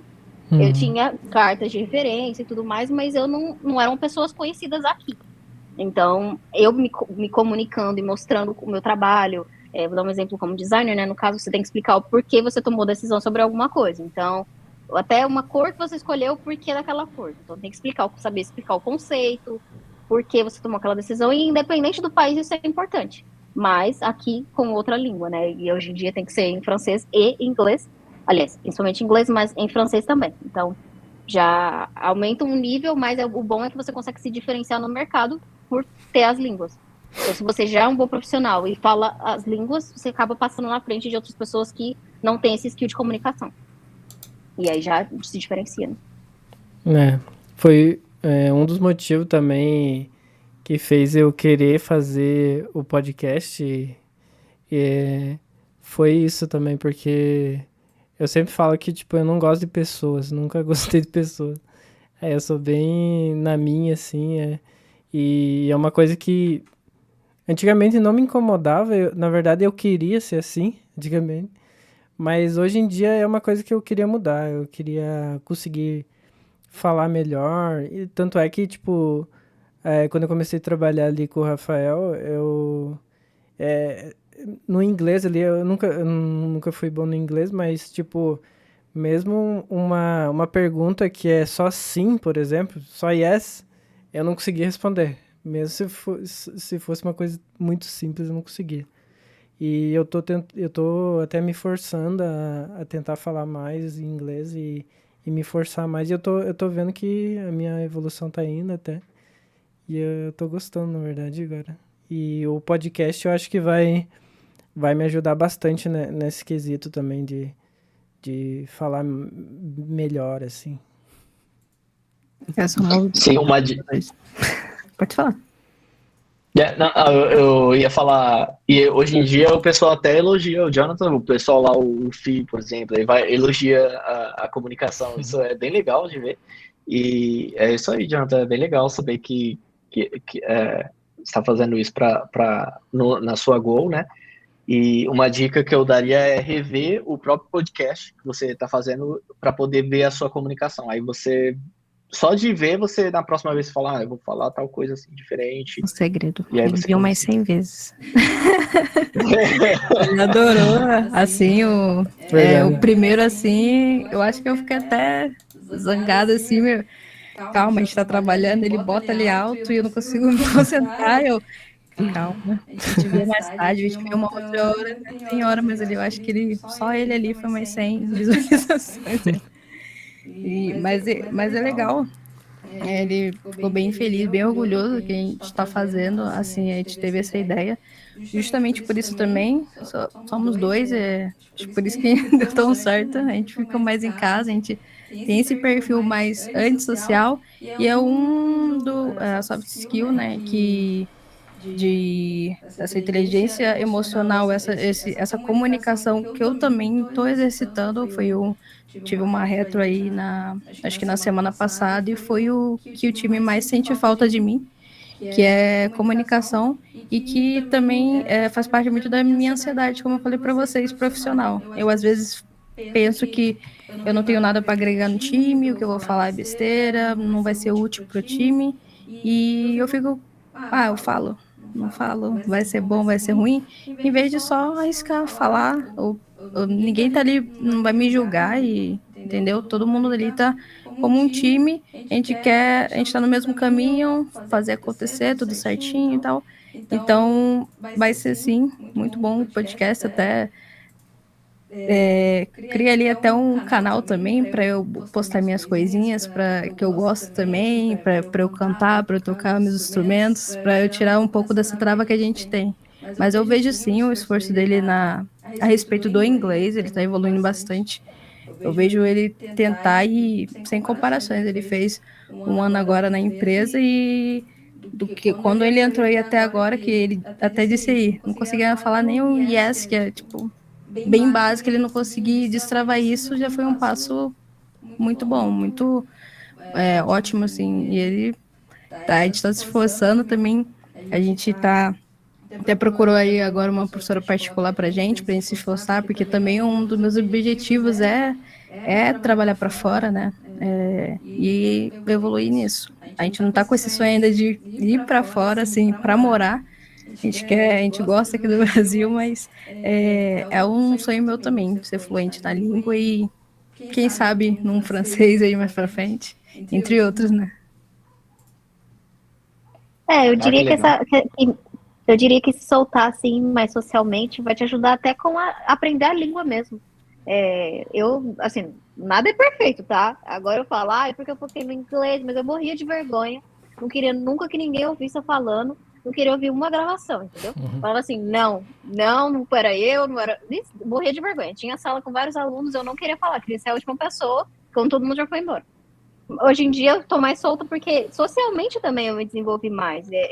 A partir do momento que eu entendi que esse é um diferencial de mercado, que ou eu tenho essa, né? Porque assim, não dá para ser julgado por habilidades profissionais no sentido de quem faz o melhor design. Isso é muito relativo, né? Agora, quem sabe comunicar o design, quem consegue liderar um time, quem consegue, né, sozinho liderar aquele grupo ali e fazer acontecer. São poucas pessoas, e esse é o diferencial no mercado, é ali que você consegue cargos mais altos e ganhar mais. Então, no fim, foi muito o foco profissional. Eu tinha o foco profissional, eu vi que era um caminho para eu chegar lá, e eu fui naquilo. Falei, eu preciso desenvolver essa habilidade para ser melhor, né, profissionalmente. E no fim, eu, né, fiquei muito feliz que, para mim, no geral, foi muito bom. Hoje em dia, eu sou muito mais sociável. Eu também era bem mais tímida e tal. Eu converso muito, mas eu não vou me abrir, assim, coisas pessoais. Era muito mais, ou profissional, ou uma coisa mais vaga. Hoje eu me abro mais da minha vida, assim. Continuo reservada, mas no sentido principalmente de comunicar, né, de não ter vergonha de falar, mesmo que eu acho que, é bobeira o que eu vou falar, eu falo e, né, do que deu, e é isso. Eu acho que talvez não se preocupar mais e entender que é bom para você como pessoa, não só profissional. Para mim, funcionou porque eu pensei na parte profissional, não pensei em mim, mas no fim foi bom, só que no geral é bom para você como pessoa, para se desenvolver em tudo, aprender uma nova língua, aprender uma habilidade nova, você fica mais aberto. E por isso que falam que muito que as crianças aprendem, né, muito rápido, aprendem tudo, porque eles não têm vergonha de errar, de cair, né, e a gente como adulto fica muito, tem vergonha, tô com medo de cair, com medo de errar, fico com medo de como falar. Acho que quanto mais a gente se abrir assim, a gente só tem a ganhar. Então, a partir do momento que eu aprendi isso, eu, né, abri, foi assim, explodiu a mente, eu entendi um novo universo. E foi mais fácil, mas, né, objetivos, assim, foi questão de objetivo mesmo. Boa, interessante. Tô seguindo nesse processo. Acho que eu tava focada na minha cabeça só no hard skill ali, no que eu tava fazendo, e tô entregando, tá ótimo, mas como você falou, a gente tem essa outra parte muito importante, pessoal, né, como profissional também, que vai fazer a gente ser um profissional e uma pessoa completa, né? Então eu tô focando nisso agora, então o podcast aí também é o meio, o canal aqui, e para destravar esse nervosismo. Eu vou mudar um pouco de assunto porque eu quero eu quero saber uma opinião do Rafael, na verdade, sobre, antes de ir para as últimas perguntinhas, eu queria saber a sua opinião sobre o e-commerce em geral, assim, qual o futuro que tu tá vendo pro Magento, por exemplo, que agora que ele tá desfocando do open source, em geral, assim, o que tu tá achando sobre esse ramo aí de e-commerce? Então, isso é tem bastante coisa aí, mas opinião sobre isso, coisas que a gente até discute na empresa, ou coisas de fora também que o pessoal fala sobre. Mas no geral, mesmo que o pessoal ache assim, que, por exemplo, a gente vai acabar porque tá na Adobe e tudo, eu acho que a questão do Magento em si a evolução dele conforme o mercado, né? Que, por exemplo, a Adobe comprou, eu não acho que eles vão abandonar e não vai fazer mais dinheiro. Eu acho que o que eles estão mirando é algo que vai dar o próximo passo, tanto é que a Adobe acabou de comprar aí o Figma. E eu não acho que vai ficar pior. Eles não vão comprar eu comprei, agora eu vou destruir esse negócio aqui, deixar lá. Não, eles querem montar um produto através disso e continuar crescendo. E a tendência do mercado hoje em dia está sendo SaaS, como microserviço, como Shopify, como, por exemplo, a tendência de lojas mesmo com arquiteturas diferentes, não só microserviços, monolíticas também, mas como loja integrada, VTEX, que o porquê que vem essa tendência no mercado é basicamente pelo o número de pessoas querendo ela, de acordo com o meu ponto de vista, que vão querer usar essa tecnologia e-commerce E a escalabilidade no modelo anterior era muito mais difícil. Então, como que você vai escalar uma aplicação que está no monolítico e num server que vai ser difícil de lidar com ele? Então, quando o Magento decidiu lançar o Magento Cloud, era porque tinha Magento Open Source, tinha o Magento Enterprise, estava espalhado entre vários servidores, todo mundo tinha um server, e aí o pessoal não estava escolhendo tanto Magento porque estava sendo difícil hospedar, que cada um preparava um server de um jeito. Aí a Magento viu isso e falou, opa, essa é uma necessidade do mercado, eu vou colocar o Magento Cloud, então meu cliente que tem a grana para pagar um cloud, ele já vai ter o Magento e o cloud junto. E eu configuro para ele o cloud e uma agência mantém só as customizações e o que precisar vir dali eu ofereço o suporte nível 1 e 2. Então, essa veio a necessidade do cloud para os clientes, né? Quando testaram o Magento Go, na versão 1, que era o SaaS anterior, não o SaaS, né? Era o on-premise, na verdade. Era por conta de uma necessidade do mercado com a mesma demanda de hospedagem e Magento ao mesmo tempo. Só que aí eles tentaram atender SMBs, Small Medium Business, pequenos negócios ao mesmo tempo, e aí foi um tiro no pé para eles. Eles mesmos falaram isso. Então, quando foram no cloud, miraram um plano enterprise, o mais alto. Então, não cobrar barato e atender todos os públicos, falaram assim, a agência que for colocar num servidor DigitalOcean, for colocar num server menor, pode colocar o open source, não vai dar tanto problema, também porque não vai precisar de auto-scaling, de muitas coisas assim. Agora, lojas que vão ter 10 vezes mais de tráfego numa Black Friday, e precisa de toda essa escalabilidade, configuração e tudo, que às vezes a agência não tem um DevOps muito bom para deixar isso configurado, pode optar por ter o Magento Cloud. Então veio de uma demanda do mercado. Não veio por acaso o Magento Cloud. E aí agora essa demanda nova de aplicações assim que sejam fáceis de fazer atualização, de não ter conflito entre os plugins, que precisam ter vários plugins ao mesmo tempo, várias integrações. Essa necessidade do mercado está indo para essa tendência, eu vejo. Então, tem a necessidade de open source ainda, de outras plataformas. Todo sistema SaaS tem open source neles também. Então, eu só vejo que cada parte do mercado, ela se expande em uma bolha, e depois que se estoura, nascem várias outras bolhas. Então, o website cresceu como sendo o site que todo mundo construía do zero em PHP, em outras linguagens. Depois veio o WordPress, aí veio Joomla, aí veio um outro, aí depois e-commerce. Aí veio e-commerce, veio a extensão do WordPress para ter e-commerce, o e-commerce. Então depois veio o Magento, depois veio o PrestaShop. Aí agora nessa bolha no setor de e-commerce, que a bolha de e-commerce veio a partir da de websites, na de e-commerce agora está vindo SaaS, on-premise, open source, e aí dentro dessas vão criar novas segmentações, que é por conta da demanda, alta demanda das pessoas indo para esse setor de e-commerce. Então eu vejo que é só uma evolução natural disso, eu vejo que essa necessidade de fazer o upgrade rápido, porque toda hora tem alguém tentando hackear, toda hora tem alguém fazendo alguma coisa, então tem que ser mais rápida o upgrade, não pode esperar mais muito tempo. E como fazer isso, sendo que está sendo um gargalo muito grande para as agências? Fazer o upgrade rápido, num custo barato, e instalar extensões de um jeito que não conflitam entre outras extensões customizadas, algo que é mais difícil acontecer numa arquitetura como a da Shopify. Então, para quem tem essa necessidade, a Adobe vai atender. Para quem quiser usar o open source na própria hospedagem, Magento Open Source vai estar lá hoje em dia. Então, dependendo da demanda, onde vai ter a demanda, vai ter a oferta, e é isso que eles estão tentando fazer pelo caminho que eles estão indo, pelo meu ponto de vista. E vai ter mercado para a gente desenvolvendo, porque até a arquitetura SaaS ou on-premise ou qualquer uma delas vai usar open source, no fim das contas. Eu também tava com essa visão, na verdade. A única coisa que me deixa mais é sobre o Headlers, por exemplo. É uma coisa que eu acho que talvez demore muito, muito tempo para começar a vingar de verdade no Magento, pelo fato dele. A gente já discutiu um pouquinho disso no episódio 1 lá com o Ivan, porque a partir do momento que você tem ali, né, o módulo, o back-end feito pro Magento, todos os módulos eles vão ter que ser reescritos pro teu tema. A partir do front, por exemplo, né? E isso é uma coisa que vai acabar deixando o projeto mais caro e mais demorado também. essa parte do headless, qual que é a sua visão sobre isso também?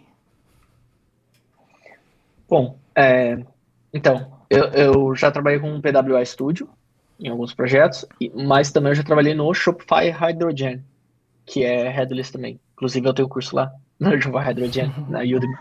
E no meu site também, desconto na bio. Aqueles caras, né? Não tô brincando. Mas o que que acontece? As duas arquiteturas, elas trabalham quase da mesma forma. No fim, são headless. E aí, quando... Eu acho assim que depende muito. Muitos lojistas, eles optam por ter headless só porque é a nova tendência e falam que vai estar muito mais rápido e muito... Eu vi muitas lojas PWA Studio serem aplicadas e não terem um mínimo, que é o Service Workers.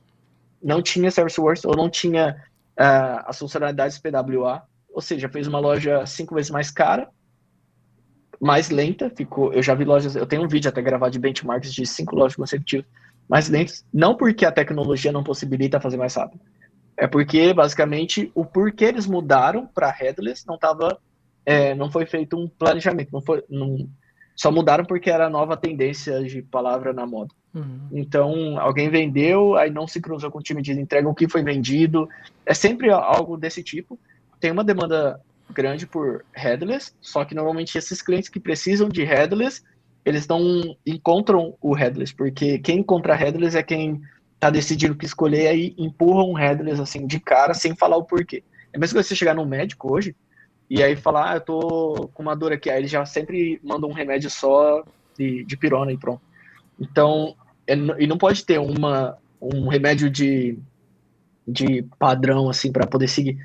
Dependendo do que precisa, do sintoma, o que você está mirando. Headless eu vejo que é bom para quem tem uma arquitetura complexa, requerimentos únicos e um time experiente de implementação. Então, por exemplo, assim, se o time tem a skill, por exemplo, React. React tem no PWA Studio e tem no Hydrogen. Então você já tem um item na lista. Se você tem um time para back-end para fazer os seus módulos, que todo módulo, igual você falou, vai precisar de API. Então você já tem outro requisito. Agora, tem empresa hoje em dia que vai começar no Shopify, por exemplo, no Magento, e já quer considerar headless, não quer nem falar de outra possibilidade. Aí você vai ver o budget dele é reduzido, ou seja, ele está dando um tiro no pé, porque ele está escolhendo um projeto sem necessidade, porque ele só quer uma loja com tema, e começar a vender.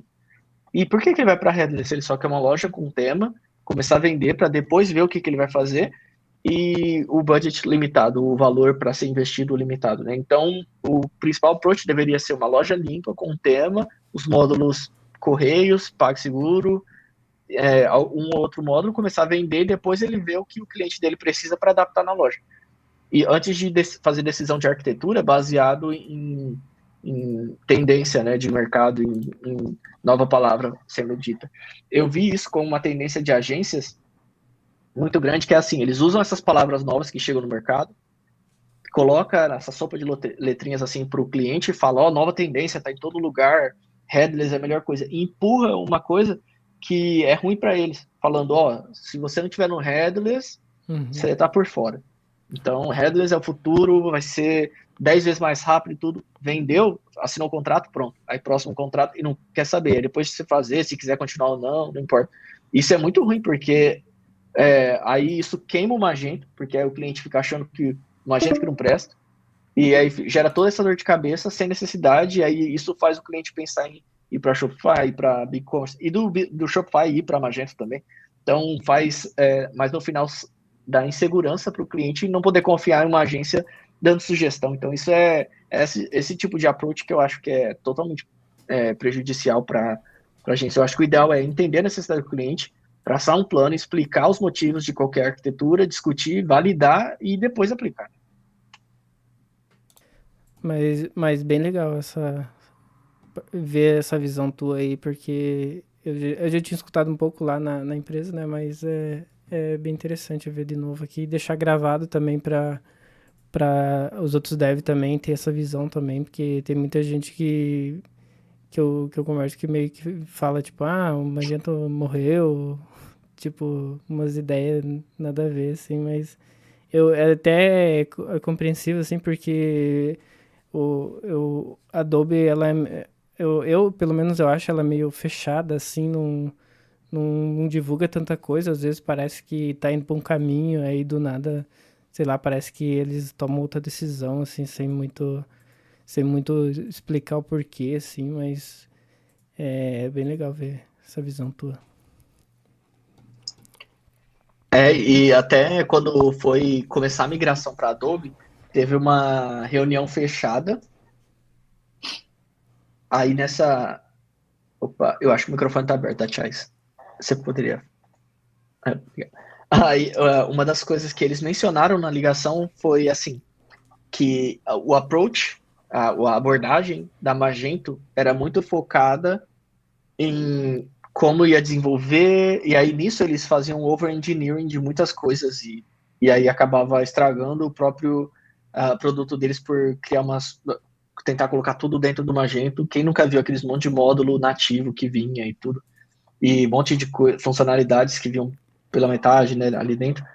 Então, uma das coisas que a Adobe deixou claro para a comunidade quando numa meeting fechada que a gente teve, era assim, na época que eu fui Magento Master, eles fizeram essa meeting, aí eles falaram assim pra gente, que a abordagem deles ia ser diferente no sentido de que eles iam olhar mais pro cliente do que para agência ou para desenvolvimento, porque automaticamente eles iam agradar o desenvolvedor e a agência se tivesse cliente, que aí não adianta nada eles mirar na agência e no desenvolvedor e não no cliente, e aí não ter cliente, porque aí no final o dev ia ter que migrar para outra plataforma.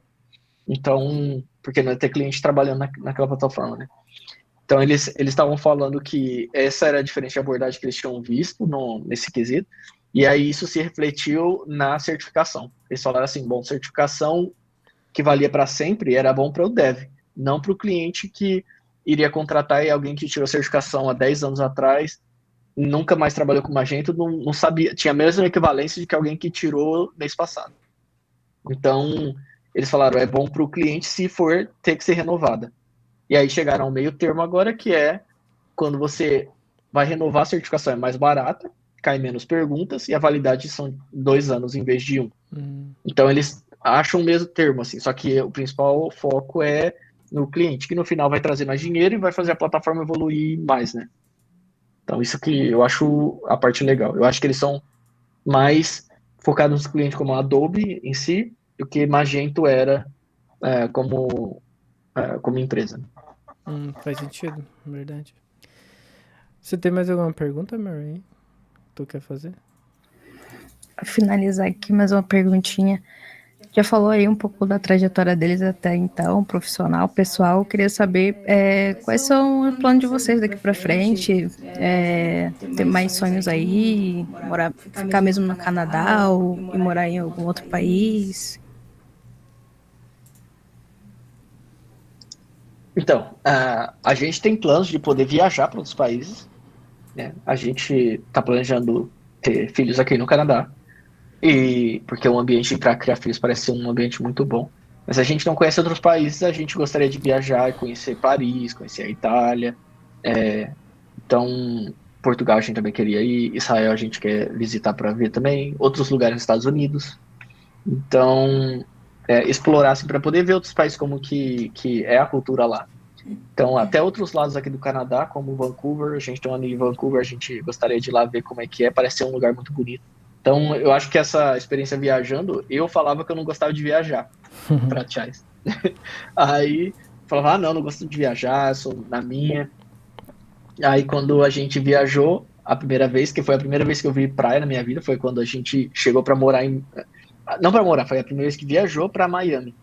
Aí eu vi praia lá e essa sensação de viagem e ver culturas diferentes, coisas novas, deu um boom na minha cabeça. E aí eu falei, nossa, é muito legal explorar essas coisas, experimentar coisas novas e tudo. Então eu comecei desde comer seafood, que é comida marinha, né, como mais peixe, salmão, lagosta, ostra, essas coisas assim que eu odiava. Eu cresci no interior comendo carne, era isso. Então não comia nem frango, era carne e só. E começar a experimentar coisas diferentes, lugares, ver coisas novas, E essa experiência com a Chais, viajando e a gente falando sobre as coisas e achando as coisas legais, aprendendo línguas novas e se comunicando com as pessoas, isso é uma coisa muito legal. É uma coisa que assim a gente imaginava, só que quando acontece é muito legal. Fazer piada em outra língua e a pessoa entender e rir daquela piada é uma coisa muito legal. E aí a gente fala, nossa, tipo, sabe, criar amigos com que falam outras línguas e aí a pessoa vai falando coisas, depois você sabe falar aquela coisa só naquela língua, ou conhecer alguém com uma cultura totalmente diferente da sua, e aí a pessoa trocar experiências, falar, nossa, isso daí pra mim é totalmente novo, nunca ouvi falar isso na vida. E aí pra você também, você nunca ouviu falar daquilo que é normal na Rússia, por exemplo, ou é normal no Egito, em outro lugar totalmente diferente. Então, isso é bem legal. Essa parte aguça mais a nossa curiosidade, em querer saber mais, em querer estudar mais, em saber como as línguas são, coisas simples como, numa língua, como que a língua é relacionada à cultura da pessoa. Então, tem muita coisa que influencia, né, nessa. Aprender a língua, você está aprendendo a cultura, e aí, estando imerso, é melhor ainda. Então, é uma coisa bem legal. E hoje em dia eu só quero conhecer mais lugares novos, conhecer mais línguas novas e explorar mais, do mesmo jeito que em tecnologia também. Hoje em dia, às vezes, sobra um tempo, eu vou lá e vejo como que, por exemplo, o Magento está fazendo uma nova tecnologia open source, que eles colocam lá open source. E aí eu vou e olho no código para ver coisas novas lá. E aí o Shopify também lançou, eu vejo o que eles estão usando. Isso vai aumentando a curiosidade. Então eu acho que para nossa área, desenvolvimento, tecnologia, curiosidade é um fator chave, né? E aí, quanto mais coisas você vai descobrindo, mais você sabe, mais você quer descobrir. Então, isso gera um ciclo de aprendizagem que te motiva a ficar aprendendo mais naturalmente. Não é algo estressante. Nossa, agora eu vou estudar aqui, vai ser um saco. Não, você aprende, vai gostando, vai aplicando, vai vendo resultado. Então, isso é bem legal. Um exemplo disso, uma vez eu fui criar uma API dos Correios, monitorar, fazer uma API intermediária e usar e aprender. E aí eu falei, eu quero lançar algo em produção, que eu acho legal colocar em produção porque é um cenário real e é algo só para. Hoje em dia tem servidor fazer essa hospedagem de graça e fazer qualquer projeto de graça, assim, né?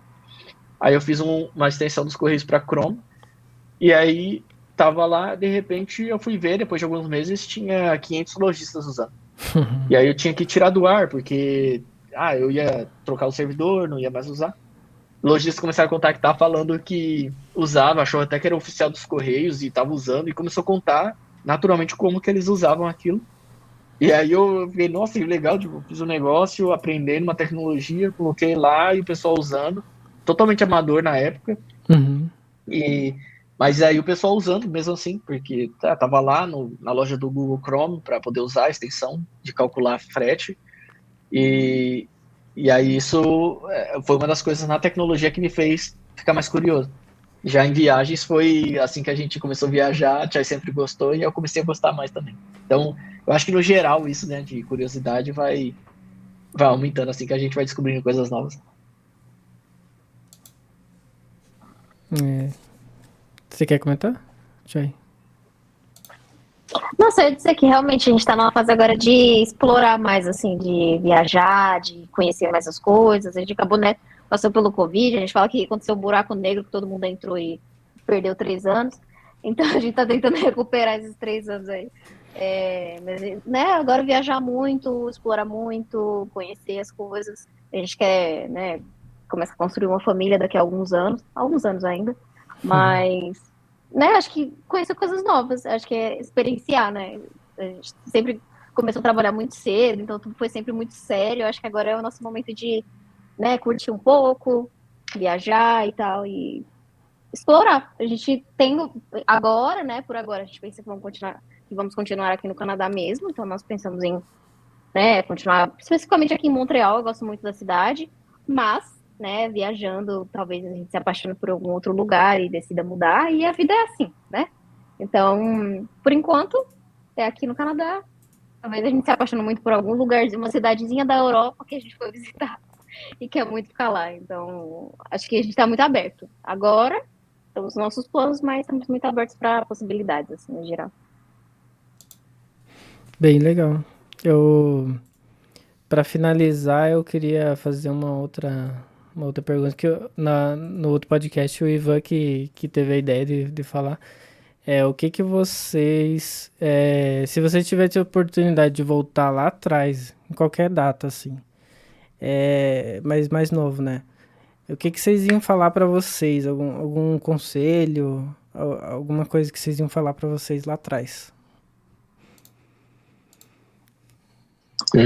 Bom, eu iria falar para mim mesmo que eu acho que eu iria me monitorar para ter mais autoconfiança nas decisões que eu iria tomar e no que eu faço. Porque no final eu sabia lá no fundo de alguma coisa, eu achava, eu acho que isso é a melhor coisa. Só que às vezes era influenciado, às vezes ouvia um ou outro, mas eu sempre sabia a resposta dentro de mim. Então, mas eu acho que confiar nesse meu, assim, no que eu acho que meu filho está falando, que é melhor isso ou aquilo, às vezes nem tem um sentido lógico, mas o que você acha que é certo ou errado, de fazer, ou não errado às vezes, qual que é o melhor caminho para seguir e fazer ele, porque esse caminho é o que menos você vai se arrepender de fazer. É o caminho que você acha que é mais certo. Não logicamente, mas alguma coisa te diz que aquele caminho é o certo e mais confiança também, para ter mais confiança de fazer as coisas. Às vezes, na escola, por exemplo, eu era tão na minha, tão quieto, tão tímido, que minha professora perguntou para minha mãe se eu era mudo na escola depois de alguns meses, porque não ouvia minha voz. Então, pra você ver o nível que era, não porque eu ficava na minha e ficava assim com receio, fui criado na fazenda e aí depois mudando para a cidade e tudo. Então, essa confiança é uma das coisas que eu iria me aconselhar e me monitorar, falar para vai em frente, tipo, para poder fazer o que achar que quer e não precisa ter certeza que quer aquilo também. O que você achar que quer, faz. O que você achar que vai dar certo, faz também. E o que você achar que quer que vai demorar, faz um plano e vai seguindo ele e vai fazer. No final a gente sabe, só que às vezes procrastina, às vezes fica com medo de julgamento, às vezes fica achando que pode ser o caminho errado, e a dúvida faz se questionar, falhar, desistir. Então eu daria esses conselhos principalmente.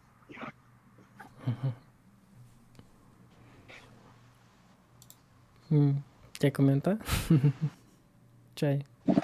Sim, sim, eu acho que sinceramente eu não mudaria nada. Não mudaria nada, mas acho que essa questão da autoconfiança é bem legal. Talvez eu acho que talvez um conselho seria confiar no meu sexto sentido, porque eu sou muito, né, eu acredito muito no que eu acho que é melhor se arrepender de coisa que você fez porque você queria do que, né, porque ouviu alguém falar ou coisa do tipo. Então, acho que realmente essa questão de confiar no seu sexto sentido, assim, seria muito importante. Mas eu não mudaria nada, porque eu acho que cada coisa, né, encaminhou para a gente estar aqui agora. Então, talvez um detalhezinho que eu mudasse não seria a mesma coisa. Poderia estar lá na frente e tudo mais, mas sei lá, eu sou muito orgulhosa das nossas batalhas, assim. Eu acho que, né, essas mudanças como pessoa são muito importantes e eu gosto de quem eu sou hoje. Então, acho que eu não mudaria nada. Eu sou muito feliz hoje com a minha vida, assim, no geral, né? Bem legal. Então, para finalizar, se vocês quiserem divulgar alguma coisa, não sei se o Rafael quer divulgar o curso dele lá, pode divulgar. Falar pro pessoal alguma coisa, pode falar, qualquer coisa. Eu gostaria de te agradecer quem assistiu até agora. E também para deixar o comentário embaixo, deixar com pergunta, a gente responde também depois no vídeo, no Discordgento também, a gente tá lá também. Então, é isso aí. E questão do curso lá, meu curso de hydrogen, a gente pode deixar o link depois embaixo também. E é isso aí, não esqueça de dar o like, compartilhar, é isso aí. É muito importante, dá o like, compartilha. Eu queria agradecer pelo convite, estou muito feliz, gostei muito de falar sobre a gente, espero que a gente tenha mais oportunidade de conversar mais. E é isso, né? Falar para o pessoal acompanhar, continuar acompanhando o podcast, acho que é muito interessante isso, acho que tem muitos assuntos legais, né? E muito legal ouvir as histórias e se inspirar. Então, fico muito feliz de fazer parte disso. E aí, se inscreve, compartilha, comenta, independente do canal que você está ouvindo, se é pelo YouTube, se é né, é no Spotify, tem também, né, no Spotify. Isso, só o áudio, fala lá que você veio pelo áudio e comenta no vídeo também, vem assistir o vídeo e ver nosso rostinho também. E é isso. Quer comentar, Mary? Vamos só agradecer mais uma vez. É muito interessante a história de vocês, a trajetória. Realmente, a Tia falou. Eu me vejo assim, me inspirei muito com a determinação de vocês, a organização aí da Tia e de vocês dois. E o orgulho que ela tem numa resposta ali final, né? Ela não mudaria nada porque poderia mudar um pouquinho aqui de toda a batalha da nossa história, e a gente tá aqui e tá muito feliz. Então é isso. E aprendeu, né, com os erros também durante isso, senão não estaria aí firme e forte.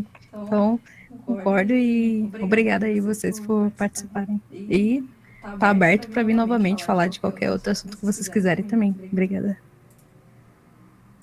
Legal.